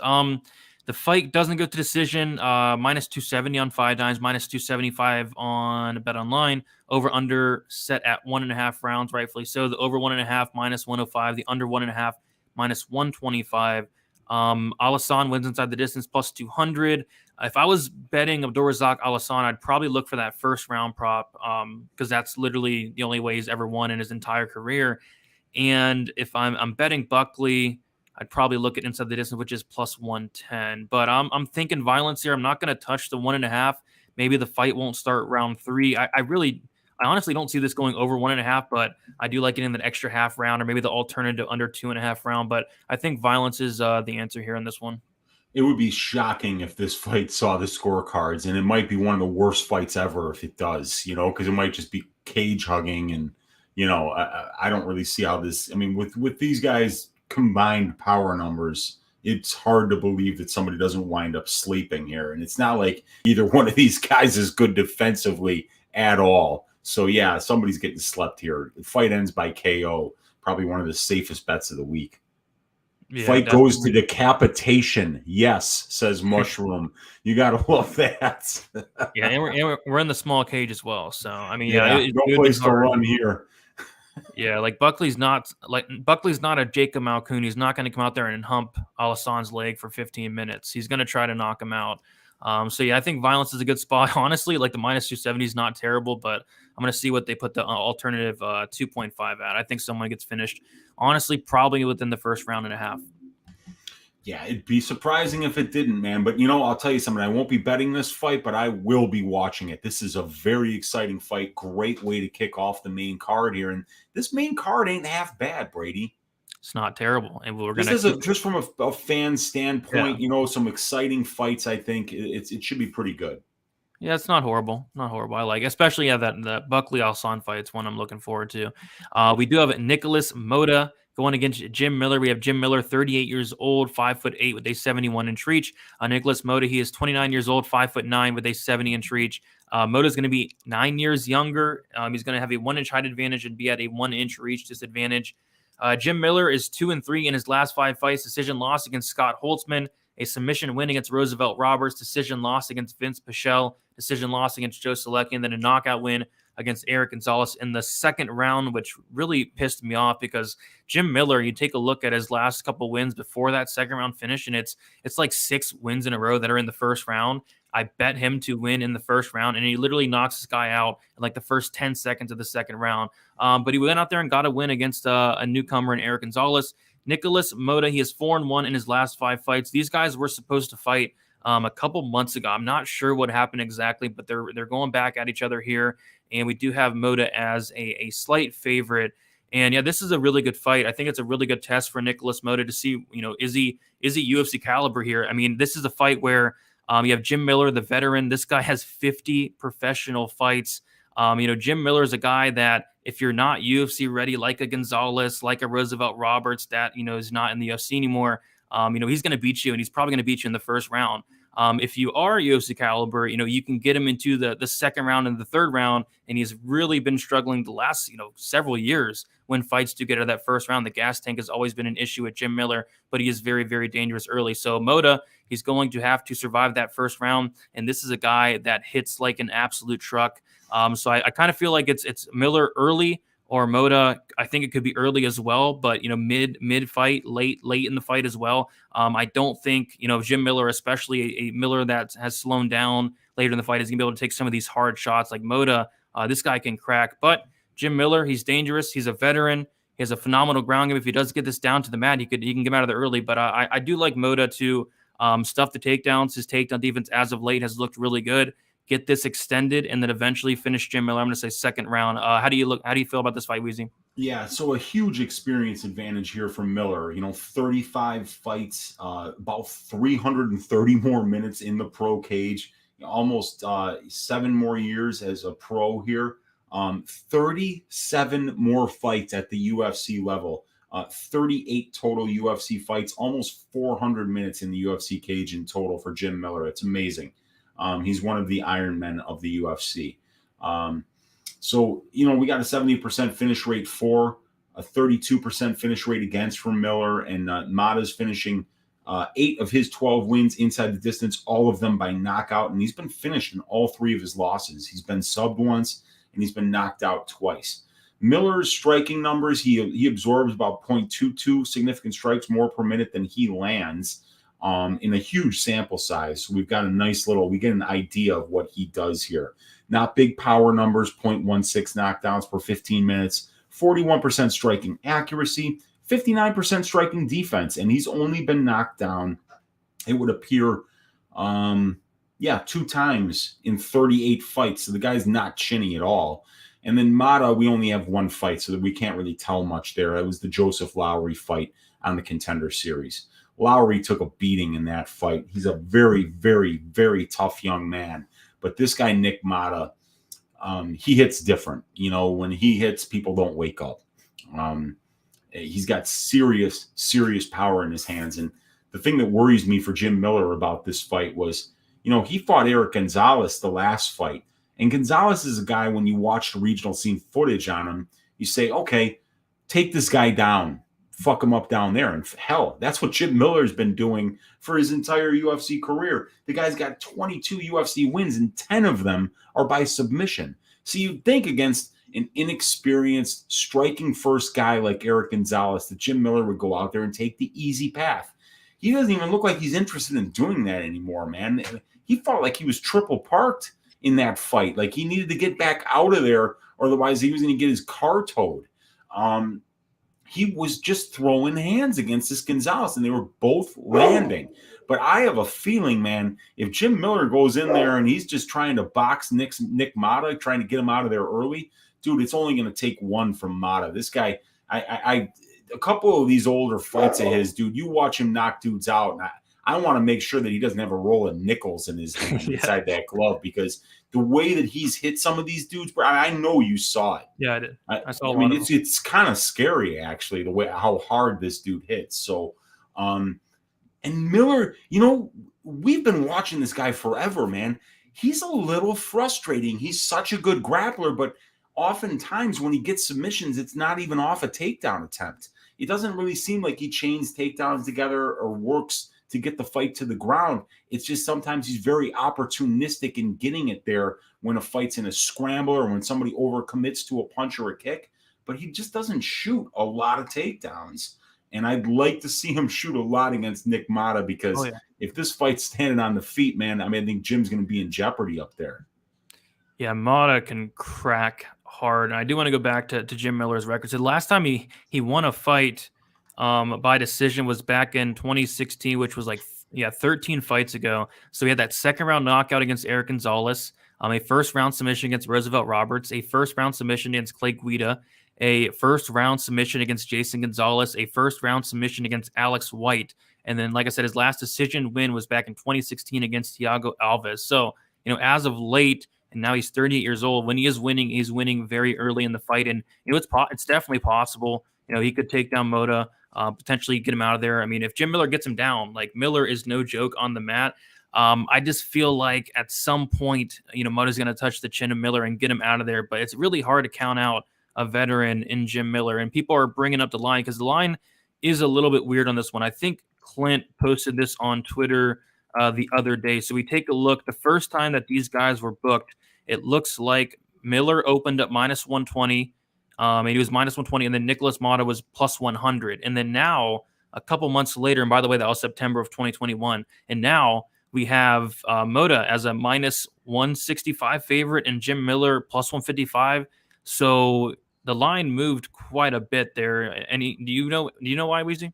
No, I really don't. I mean, that's really interesting. The much less experienced guy being a favorite against Miller, coming off a win, who's fought a lot more recently. When was the last time Motta even fought? It's been 2 years, right? It's been a while, yeah.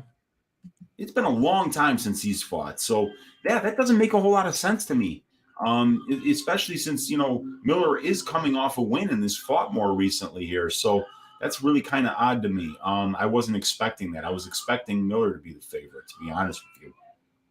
I mean, yeah, it was a pick 'em last time, but yeah, that's kind of weird to me. I do want to check and see the last time that Motta did fight. It's 1 year in 2020. Yeah, 1 year and 1 month ago. Yeah. So, yeah, it's actually a year and 3 months ago. So, yeah, it's been a minute for him, but he's a young man, and I don't remember why the last one was called off. I don't remember if it was Miller or no, it had to have been Motta who dropped out because Miller got Gonzalez then on short notice. Yep, okay. I'm looking right now. It was canceled because it says Miller tested positive for COVID. Huh. Okay. Well, then they couldn't find Motta a replacement, and then Miller winds up coming back before Motta. Yeah, that's kind of weird. Maybe Motta's. I don't know. I don't know why you usually don't see. You usually see the line go the exact same way that it went last time when they opened it, and yeah, it's so very strange that he's the favorite. I'm going to be looking into a Miller bet here, but it's the violence bet that really interests me. Yeah, I'm already on the violence bet here. We take a look at it, and this line kind of surprises me. We have the fight goes to decision -120. The fight doesn't go to decision -110. The over 2.5 rounds -130. The under 2.5 rounds +100. So I just went ahead and took the fight doesn't go at -110 there. I think it's pretty simple. I think Miller 100% has the opportunity to come out here, either maybe knock out Motta, who, by the way, Motta's been knocked out quite a few times. Do you know the exact number? I think it's like 3, right? 3 or 4. 3 losses, 2 by knockout, 1 by submission for Motta in his career is what I'm showing. There you go. So he's been finished in all of his losses? All 3 of his losses, twice by knockout, once by submission. Yeah, so Miller's definitely live for a finish early, but if not, I can see Miller getting knocked out. I mean, Motta's power is absolutely no joke. So instead of picking a side here or betting a side, give me the fight doesn't go up -110. That line actually really sticks out to me, and I'm curious to see where they do open up that Miller first round prop at, and it is +400. Open up plus a fight. People are already jumping on that Miller first round, rightfully so. Yeah, I agree. And I just got 1.1 units on the fight doesn't go to decision there because that's just silly for a Jim Miller fight the way that he's been fighting recently. Yeah, like you said, he's been fighting double parked. Yeah, man, you got it, dude. If this fight goes to the ground, Jim's subbing this kid, and if it stays standing, somebody's getting knocked out. Yeah, for sure. I do want to shout out the boss, Jeff Slaughter, who hit a big bet on Jared Cannonier, saying Stat Digger's the best in the game. Great work, fellas. Great work for you as well, Jeff Slaughter, the man. See what else we got in here. We have PayPal. What's up, PayPal? It's good to see you back after a couple-week hiatus. Grossed out after taping Strader. Bigger, better athlete for sure. Haven't seen in Hellinger's opponents throw many punches. Yeah, PayPal was talking to me earlier. He was really tempted in a Strader bet, but it looks like he's grossed out after taping him. So, but yeah, I think we covered this one good, Weezy. Yeah, we did, definitely, man. It's a good fight. And then now we've got probably one of the most exciting mixed martial artists in the game today, a guy that's going to probably be have gold around his waist probably within the year 2022 here. Parker Porter versus Alan Baudot. Does it get any better than this, Brady? My goodness. What is up, Monk? How you doing, buddy? And then Blood Money saying Miller never actually got sick from COVID, just tested positive. I follow him on Instagram. Well, that's okay. Good to hear. I remember that. Yeah. Okay. There we go. But yeah, I can't is this a joke? Like I see a lot of people saying that exact same thing. I don't know whether people are being serious or if they're joking, but people are very, very, very high on this Parker Porter guy. And he's going against Alan Baudot. I mean, this is honestly, this is a very low level heavyweight fight that I personally want nothing to do with. But, Parker Porter, out of nowhere has become a fan favorite. And a lot of people are talking about him. So should be fun. Parker Porter, 36 years old, 6 foot with a 75-inch reach. Alan Baudot, 34 years old, 6'3" with a 79-inch reach. Baudot's going to be 2 years younger. He's going to have a 3-inch height advantage and a 4-inch reach advantage. I believe he's training with Cyril Gahn. Parker Porter 4-1 his last 5 fights. He made his debut against Chris Daukaus, got knocked out in that fight. He won a decision against Josh Parisian, and then also won a decision against Chase Sherman. So yeah, tough start to the UFC for Parker Porter, but against Daukaus, who's a really good fighter, but did bounce back there. Nice to see 4-1 his last 5 fights. Baudot, he has 2-2-1 no contest in his last 5 fights.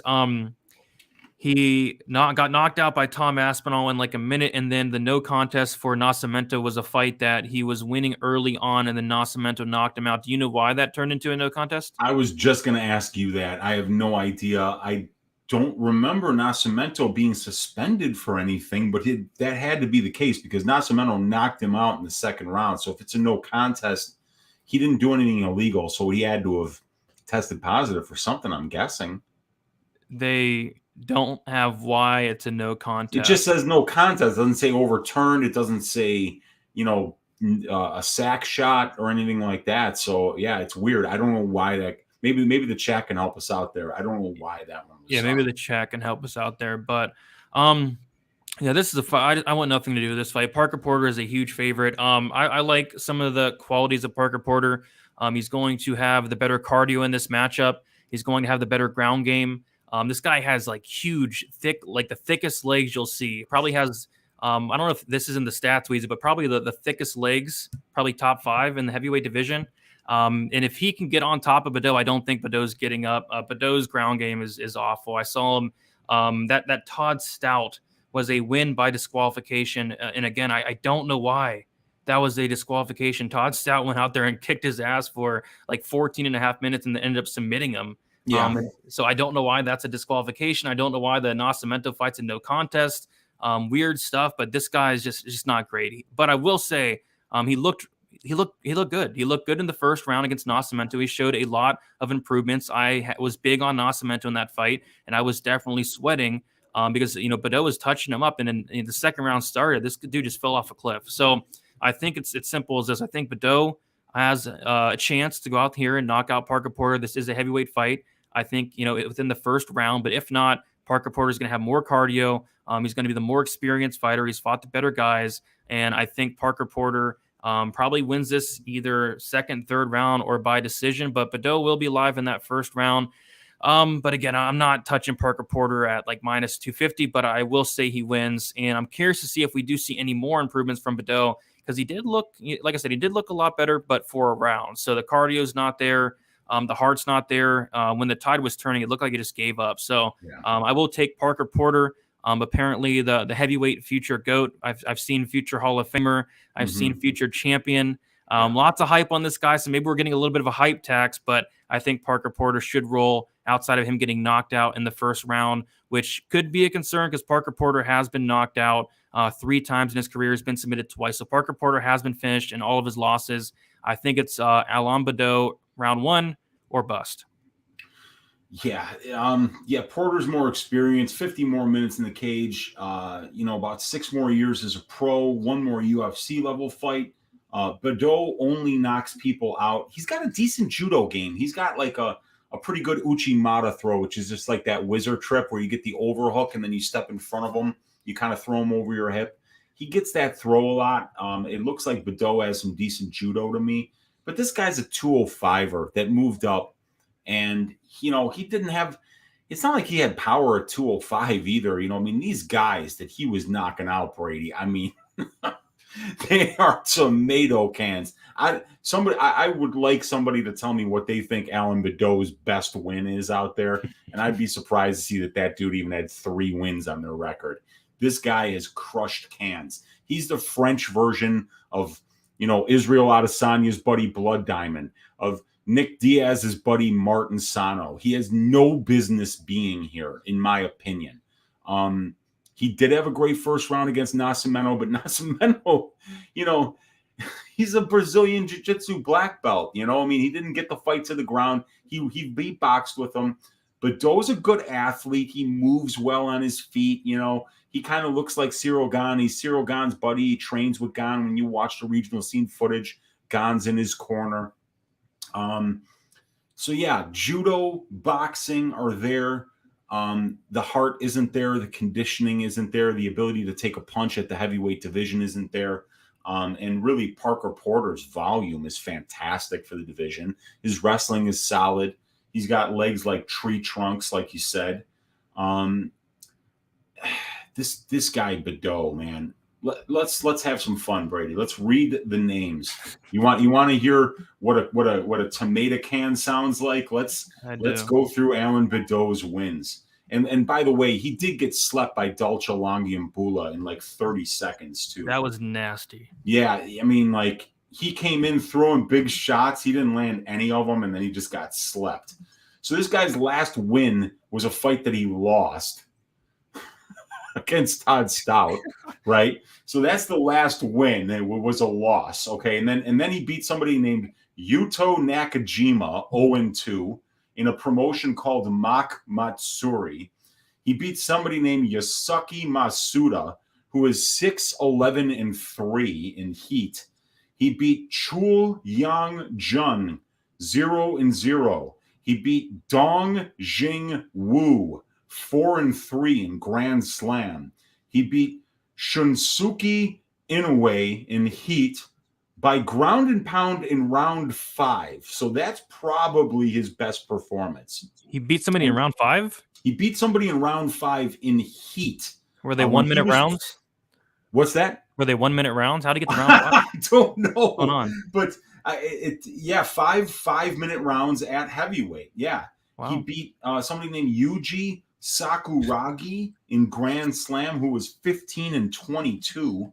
and then somebody named Akira Izaki. So I guess, yeah, the signature win is somebody whose name is Shunsuke Inoue, who has fake blonde hair and is not very good. So yeah, dude, Porter has beaten better competition. He's more well-rounded. He's certainly more well-rounded. If he doesn't like how it's going on the feet, he should be able to get this thing to the ground and work him down there. His ground game is terrible, man. So, yeah, I see why people are on Parker Porter here. I'm on Parker Porter. I mean, Alan Baudot is just not UFC level, in my opinion.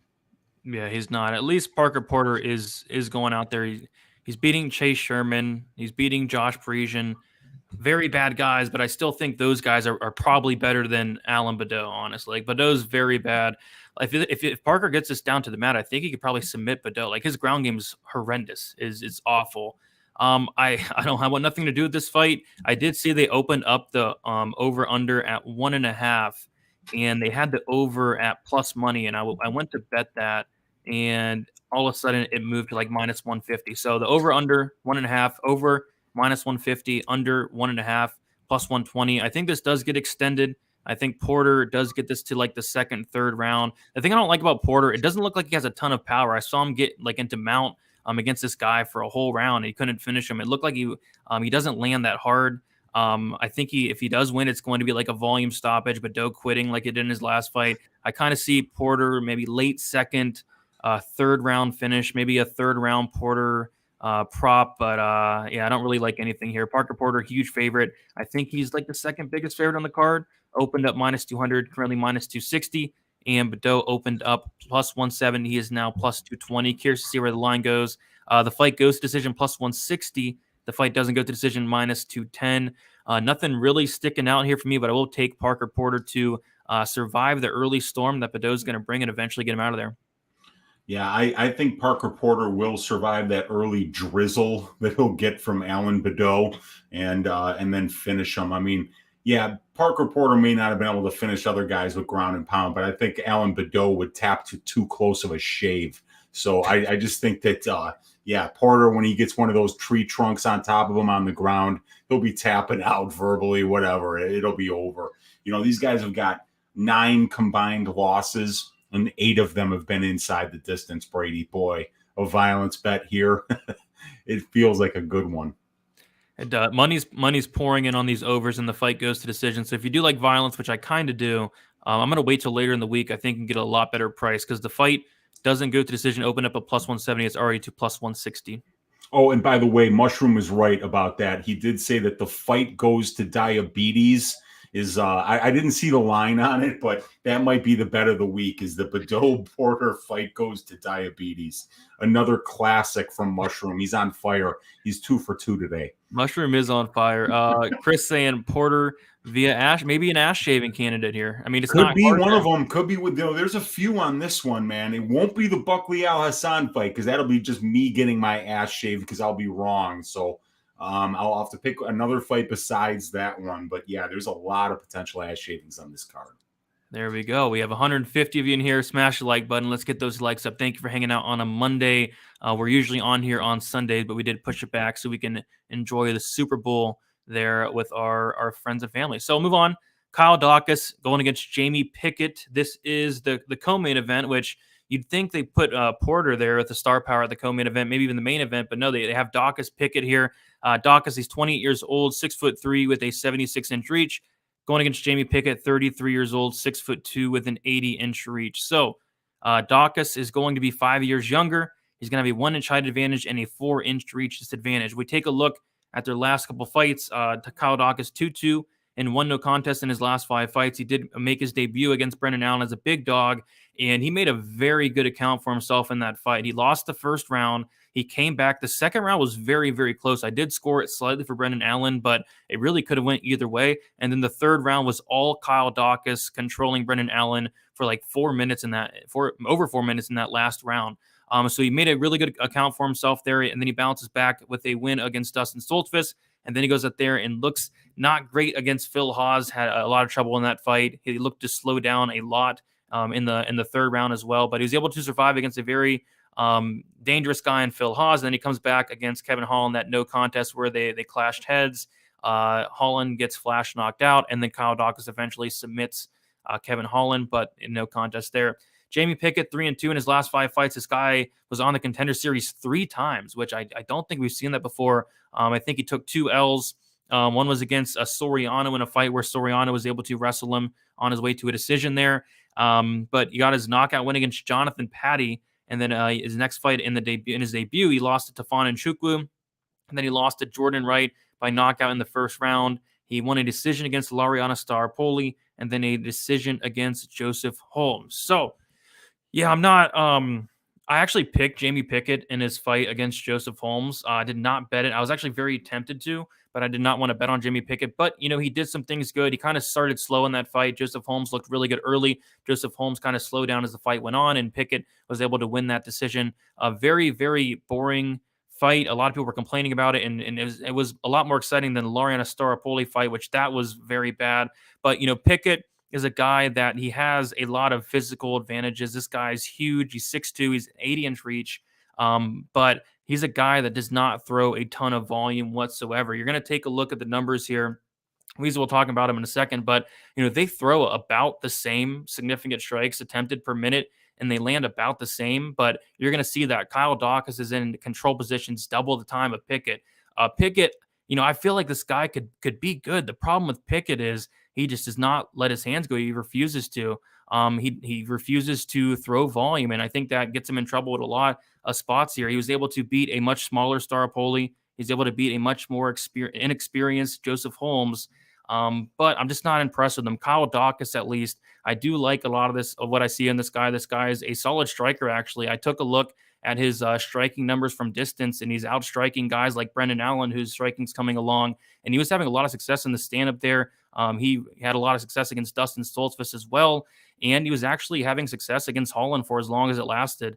So I think the striking for Daukaus is coming along, but his ground game is his bread and butter. Black belt and BJJ, 80% submission rate as well. I think if this fight gets down to the mat at any point, Jamie Pickett's going to be in serious trouble. Jamie Pickett's a guy that was getting taken down nonstop by Punahele Soriano, and that's not a bad thing. But what was bad was it was in the 3rd round, and Soriano was gassed, and Pickett just had no answer to get up. If Kyle Daukaus gets on top of you, the fight's probably going to be over. This is a guy in Pickett that got dominated by Charles Byrd and submitted in the 1st round. Kyle Daukaus, he has that dog in him, and I just don't think Jamie Pickett has that dog in him like Kyle Daukaus. I think Kyle Daukaus he's gonna do stuff, whereas I don't feel like Jamie Pickett's going to do much at all. So, and on top of that, Jamie Pickett is coming in on short notice. So, I just really struggle to see a path to victory for Jamie Pickett here. Is he going to stand and outstrike Kyle Daukaus? I mean, to do that, he's going to have to do stuff and throw volume, which he doesn't do. Is he going to take down Kyle Daukaus? I mean, he could, but he probably gets reversed and submitted.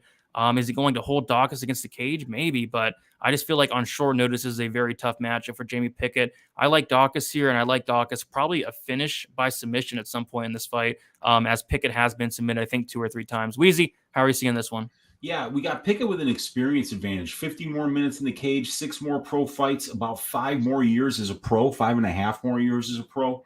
2 more UFC level fights, about 8 more minutes in the UFC cage. So Pickett's got an experience advantage and a size advantage here, having a 4-inch reach advantage over Pickett or over Daukaus. But Daukaus finishes his fights by submission, and Pickett finishes his fights by knockout. Kyle Daukaus is very, very tough, while Pickett has been finished in 3 of his 6 losses. So Kyle is landing more than he absorbs. He lands 3.19, absorbs 2.61, 54% striking accuracy, but a piss poor 41 or 40% striking defense. And he's been knocked down once in 5 fights. Jamie Pickett is actually absorbing about 1.15 more significant strikes per minute than he lands. He's showing 50% accuracy, 46% striking defense, not great, and he's been knocked down too. Where this fight's really going to come down to is, when I look at how these guys win fights, Daukaus has got serviceable striking for a guy who grapples first, but he doesn't believe in his striking. As a matter of fact, you'll usually see the most likely time that Kyle Daukaus will go for a takedown is when he has his opponents hurt with his hands. It seems like when he lands a big punch, it surprises him more than anybody else in the arena. And then he's like, fuck, I can't believe I landed a big shot. Let me shoot a takedown here because that's the last one I'm going to land. He looks like somebody who has no confidence in his striking, which is fine for me. Normally that would be a detriment when I think that sometimes he's better on the feet. But Jamie Pickett got submitted, as you mentioned, by Bird. And that's a really bad look, dude. That guy Bird washed out badly in the UFC. And Daukaus is a guy who will go to that grappling over and over again, and he is very good once he gets it to the ground. He's got 1.88 takedowns per 15 minutes, but he's also got 1.88 submission attempts per 15 minutes, which means when he's getting that fight to the ground, he's not just trying to win minutes there. He's trying to finish it there. And he's finished 8 of his 10 pro wins inside the distance by submission.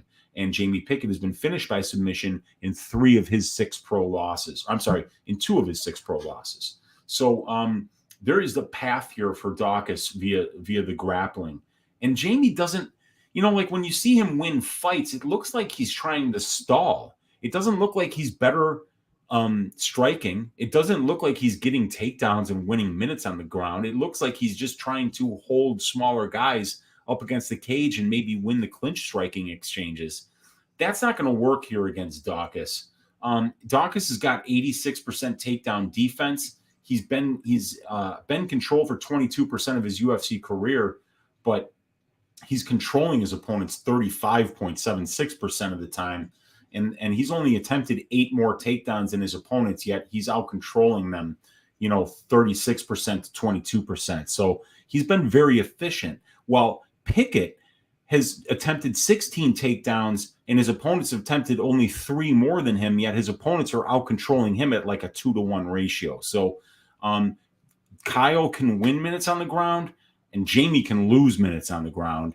And I don't think Jamie is even smart enough to know in there when he does have a striking advantage that he needs to keep it standing. So I think Daukaus will be the guy with the game plan that will get this fight to where he's the most comfortable, which is the grappling. Daukaus has fought the much better competition, and he's beaten the better competition, and he's lost to the better competition in the UFC. Better strength to schedule, better grappling, better process. I think overcomes Pickett's size and experience advantage here. Plus, you add in the fact that Pickett has taken this fight on short notice, and I believe that this should be Kyle Daukaus by submission inside the distance. Yeah, I mean, it's simple as this. One guy does stuff and the other guy doesn't. I mean, Jamie Pickett does not do stuff. And like I said, when he lets his hands go, he looks good. I mean, he knocked out Jonathan Patty. When he let his hands go, the very few times he did against Stefan and Shuku, he looked good. It's just he does not do that. And on top of that, again, he's coming in on short notice against a dog in Kyle Daukaus. I think Kyle probably eventually gets him out of there or just wins a dominant decision. It's just hard to see Jamie Pickett. What's his path to victory? Is he going to submit a legit black belt in Kyle Daukaus when Brendan Allen couldn't? No. Is he going to knock out a very tough and durable Daukaus? No.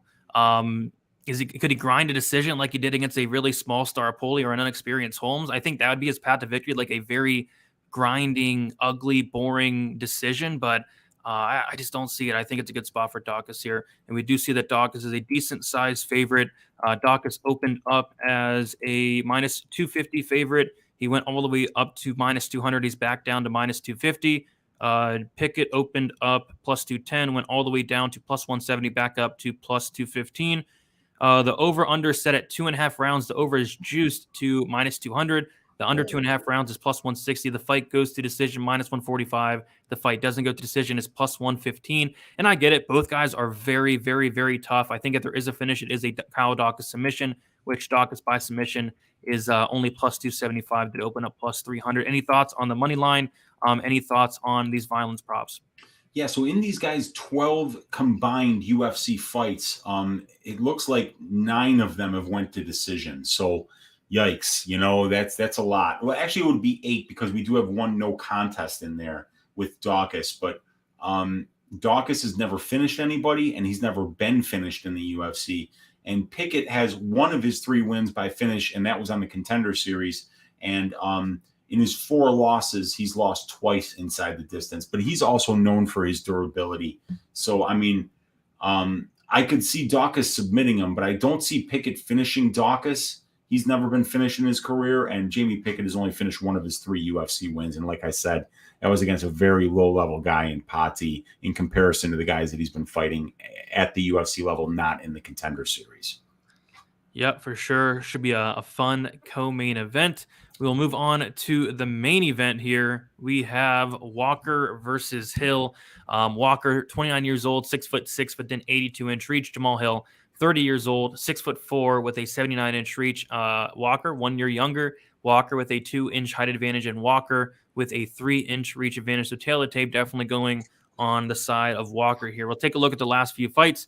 Johnny Walker, 2-3 in his last 5 fights. A knockout win against Misha Serkinov, a knockout loss against Corey Anderson, a decision loss against Nikita Krylov, a knockout win against Ryan Spann, and a decision loss to Thiago Santos in probably the worst fight I've ever seen in my life.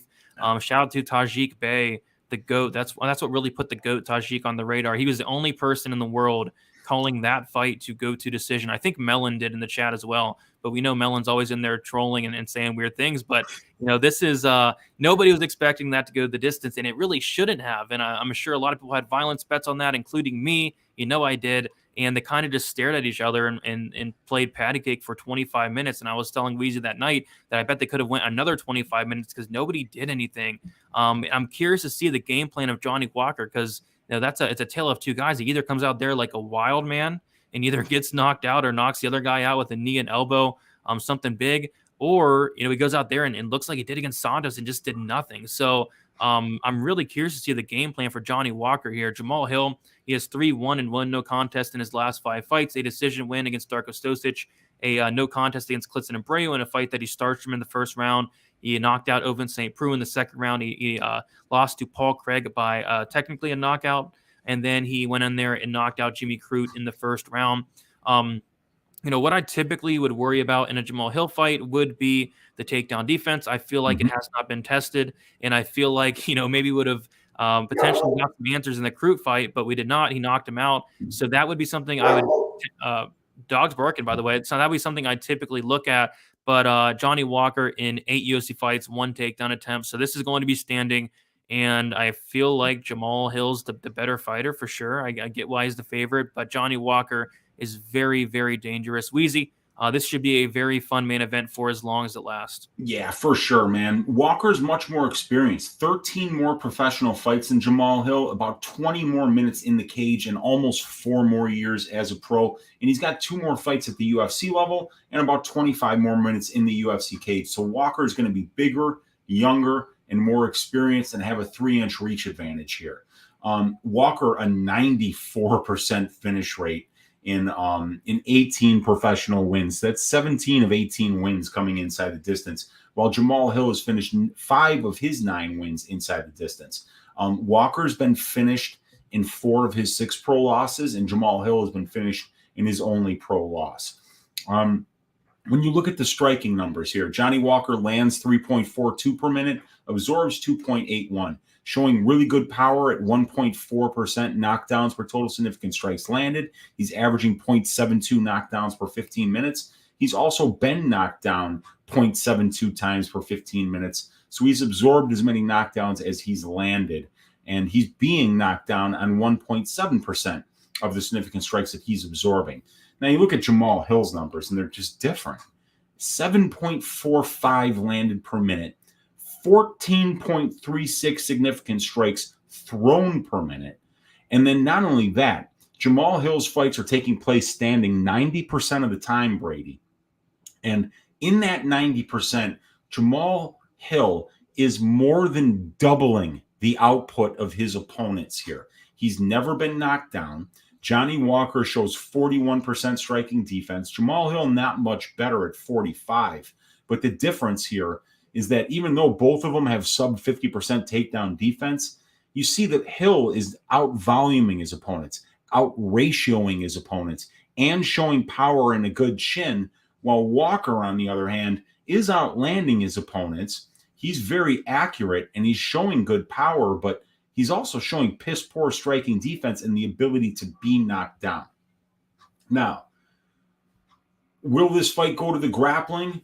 We've got 14 combined fights between these two guys, and we have 1 takedown attempt between these two guys in 14 combined fights. So we can say, all right, it's standing. This fight is going to take place standing. And even if the other guys are trying to get takedowns, I don't think that they can get them. Just even though neither one of these guys has been particularly adept at defending takedowns, these guys, that's not their game, you know? And then we look at the strength of schedule. It's similar, but it's better for Walker overall. And in the wins, it's pretty much identical. And in the losses, it's a little bit better for Walker. The strength of schedule, really very similar for both of these guys, to be honest with you.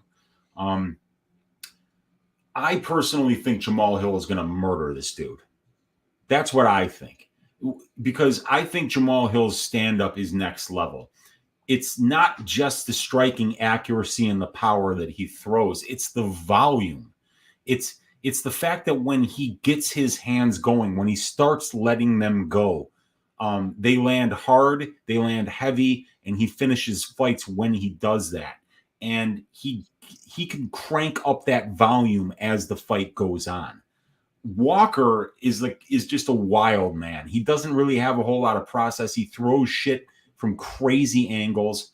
And now he's changed camps. He's went over to SBG Ireland. He's got a new head coach, and clearly the new coaching isn't jiving with who he is as a mixed martial artist. Jamahal Hill, if I think somebody's going to beat Jamahal Hill, I have to have confidence that they know how to win a fight, that they know how to put together a game plan that can exploit the weaknesses of their opponent. In Jamahal Hill's case, it's very clear. You're not going to beat this guy striking, so don't try. Take him down. Do what Paul Craig did. Pull guard if you have to. It doesn't matter. Get him on the ground. He's not nearly as good there as he is standing. Johnny Walker is not going to do that. He doesn't have the tools to do that. And he clearly is in a place right now where he's very confused about who he wants to be in the cage. Because he used to be very, very clear that he didn't give a shit what people thought of him. He was going to throw wild, crazy strikes from all angles. And if one of them landed, he was going to look great. And if not, oh well, he takes an L.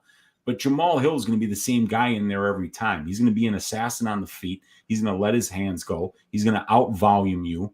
And he's going to outbox you. And if you don't try to take him down, he's tough. He can take a punch. This dude, basically had his elbow dislocated and was still throwing punches with the other hand. He never tapped, so I think that he's tougher than Walker too. We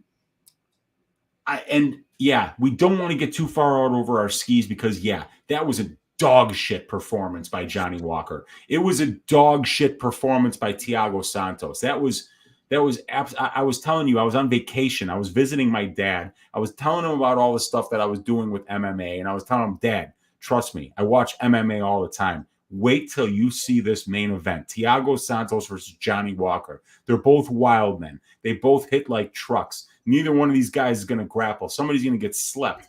And then he looked at me 10 minutes into the fight. He goes, what the fuck are you talking about? This sucks. And it made me look like a prick. And I don't like being made a prick out of, Brady. Nobody likes being made a prick out of. But this guy Walker made a prick out of me in October, man, by showing up to a fight and not even fighting for 5 rounds. I got to believe Jamahal Hill absolutely punts this dude's head into the upper deck. I'll probably be betting it. Yep, for sure. I mean, you got to go with Hill here. That volume's insane. You got to love that about Hill. 14 strikes thrown per minute. Johnny Walker only like 5. I mean, the volumes for Hill, the striking's for Hill. Walker is very dangerous though. Cardio goes to Hill. Hill has great cardio. It should be Hill outside of something crazy happening early on for Johnny Walker, which it's definitely possible. This is a Johnny Walker fight, but I feel like the better fighter is definitely Jamahal Hill. And again, Johnny Walker is not going to shoot takedowns, which ultimately makes me like Hill even more. So Hill is the rightful favorite, in my opinion. Opened up minus 200. He's now minus 250. And we have Johnny Walker opened up plus 170, now plus 210. I'm not going to touch the money line, but I might look at playing maybe some of these violence props. I don't see it playing out like the Santos fight last time for Johnny Walker, because Jamahal Hill is not Santos. Jamahal Hill is going to come and throw a ton of volume. With that volume, I think there's going to be a ton of openings for a finish. And honestly, this fight could even finish in the first round. The over 1.5 is plus or minus 135. The under 1.5 is plus 105. The fight goes to decision plus 300. The fight doesn't go to decision minus 400, making it the widest fight doesn't go to decision line on the card, and rightfully so. Some other props here. Hill wins by knockout minus 135. Hill wins inside the distance minus 145. Walker by knockout plus 300. Walker inside the distance plus 275. Hill by decision plus 400. Walker by decision plus 900. Any of those stick out to you? How are you looking at playing this fight? Yeah, I'm thinking it's Jamahal Hill by second round knockout. It's the volume, dude. And it's not just the fact that he throws 14.36 significant strikes a minute. It's the fact that his opponents throw 6.73. I mean, this guy is more than doubling his opponent's output. And it's not because he's taking them down and laying on top of them. 90% of Jamahal Hill's fights are taking place standing. So if I can't count on the other guy's well-roundedness and fight IQ coming through to be able to take Jamahal Hill down and put him where he's least comfortable, there's no way that I can back them, especially after seeing this guy lose who he was as a mixed martial artist in his last performance. I mean, that guy Santos is old, and he's on 2 reconstructed knees, and he has not looked the same since the John Jones fight. And what was Johnny Walker doing? Nothing. Santos had nothing for him, Brady. He had nothing for him, and he was fucking frozen for 25 consecutive minutes. If I was his coach, I would have hit him harder than Santos had in between rounds. I swear to fucking God, I would have punched him in the face and said, who do you want to fight, him or me? Because if you keep pulling this shit out there, you're going to be fighting me after this fight. And I might lose, but I'm not letting you go out there and go 25 minutes and not throw a fucking punch. That was awful. I'm still pissed off about that, dude. It was terrible. I mean, having a bet on it and having to watch, it was just awful. It kind of reminded me of Carlos Ulberg, Fabio Sharon on Saturday. Just an awful fight. But yeah, I think we nailed it there. I think Johnny Walker's best chance is coming out here and fighting like an idiot, like he's done most of his career. If he comes out here and fights like he did against, he's going to get destroyed. I mean, it's not going to be close. I think Johnny Walker's best case scenario is coming out there and fighting like a complete idiot and potentially catching Jamahal Hill early. Absolutely. I couldn't agree more, man. I mean, it's the puncher's chance. That's what he does. He's knocked out 83% of his opponents. He's finished 17 of his 18 wins inside the distance, man. It's not the time to be tentative. He's not good when he's tentative. He's good when he's a wild man, and he's a fucking wild man with an 82-inch reach. He's 6'6". Be wild. That's what makes him Johnny Walker, and I don't know what happened in the last fight. Hopefully he gets back to it. He better, man, because, I mean, he'll get cut if he puts on another main event performance like that. Dana White will be absolutely roasting his ass at the press conference, man. It won't be pretty.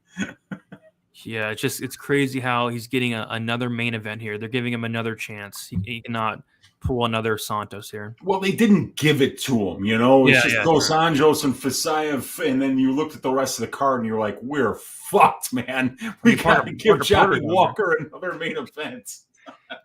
But it's Jamahal Hill's been great, dude. He's been exciting. Yeah. He's a main event fighter. I think he's going to look like a main event fighter and starch this dude.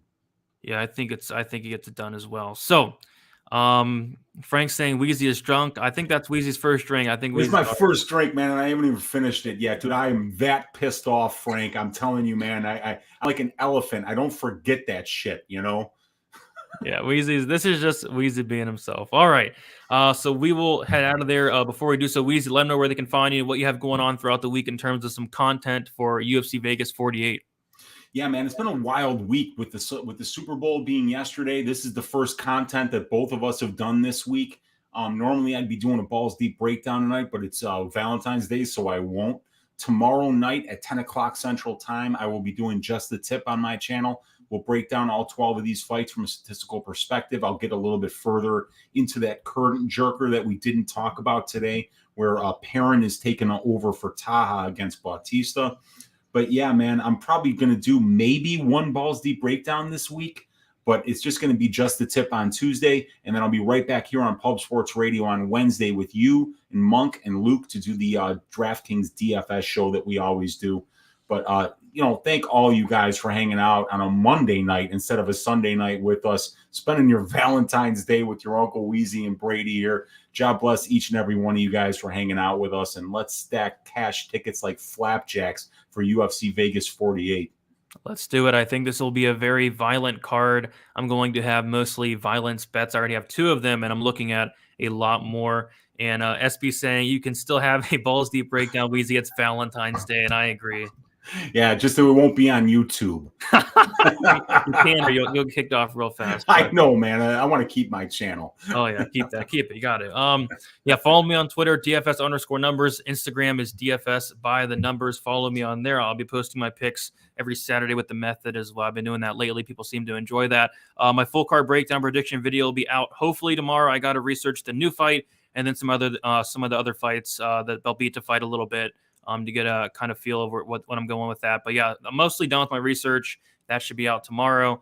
And yeah, best of luck. Thank you all for hanging out. Had a good amount of people in here on a Monday night. We'll be back next Sunday, 7:15 p.m. Eastern time. And then we'll be back every Sunday from here on out, 7:15. Be there.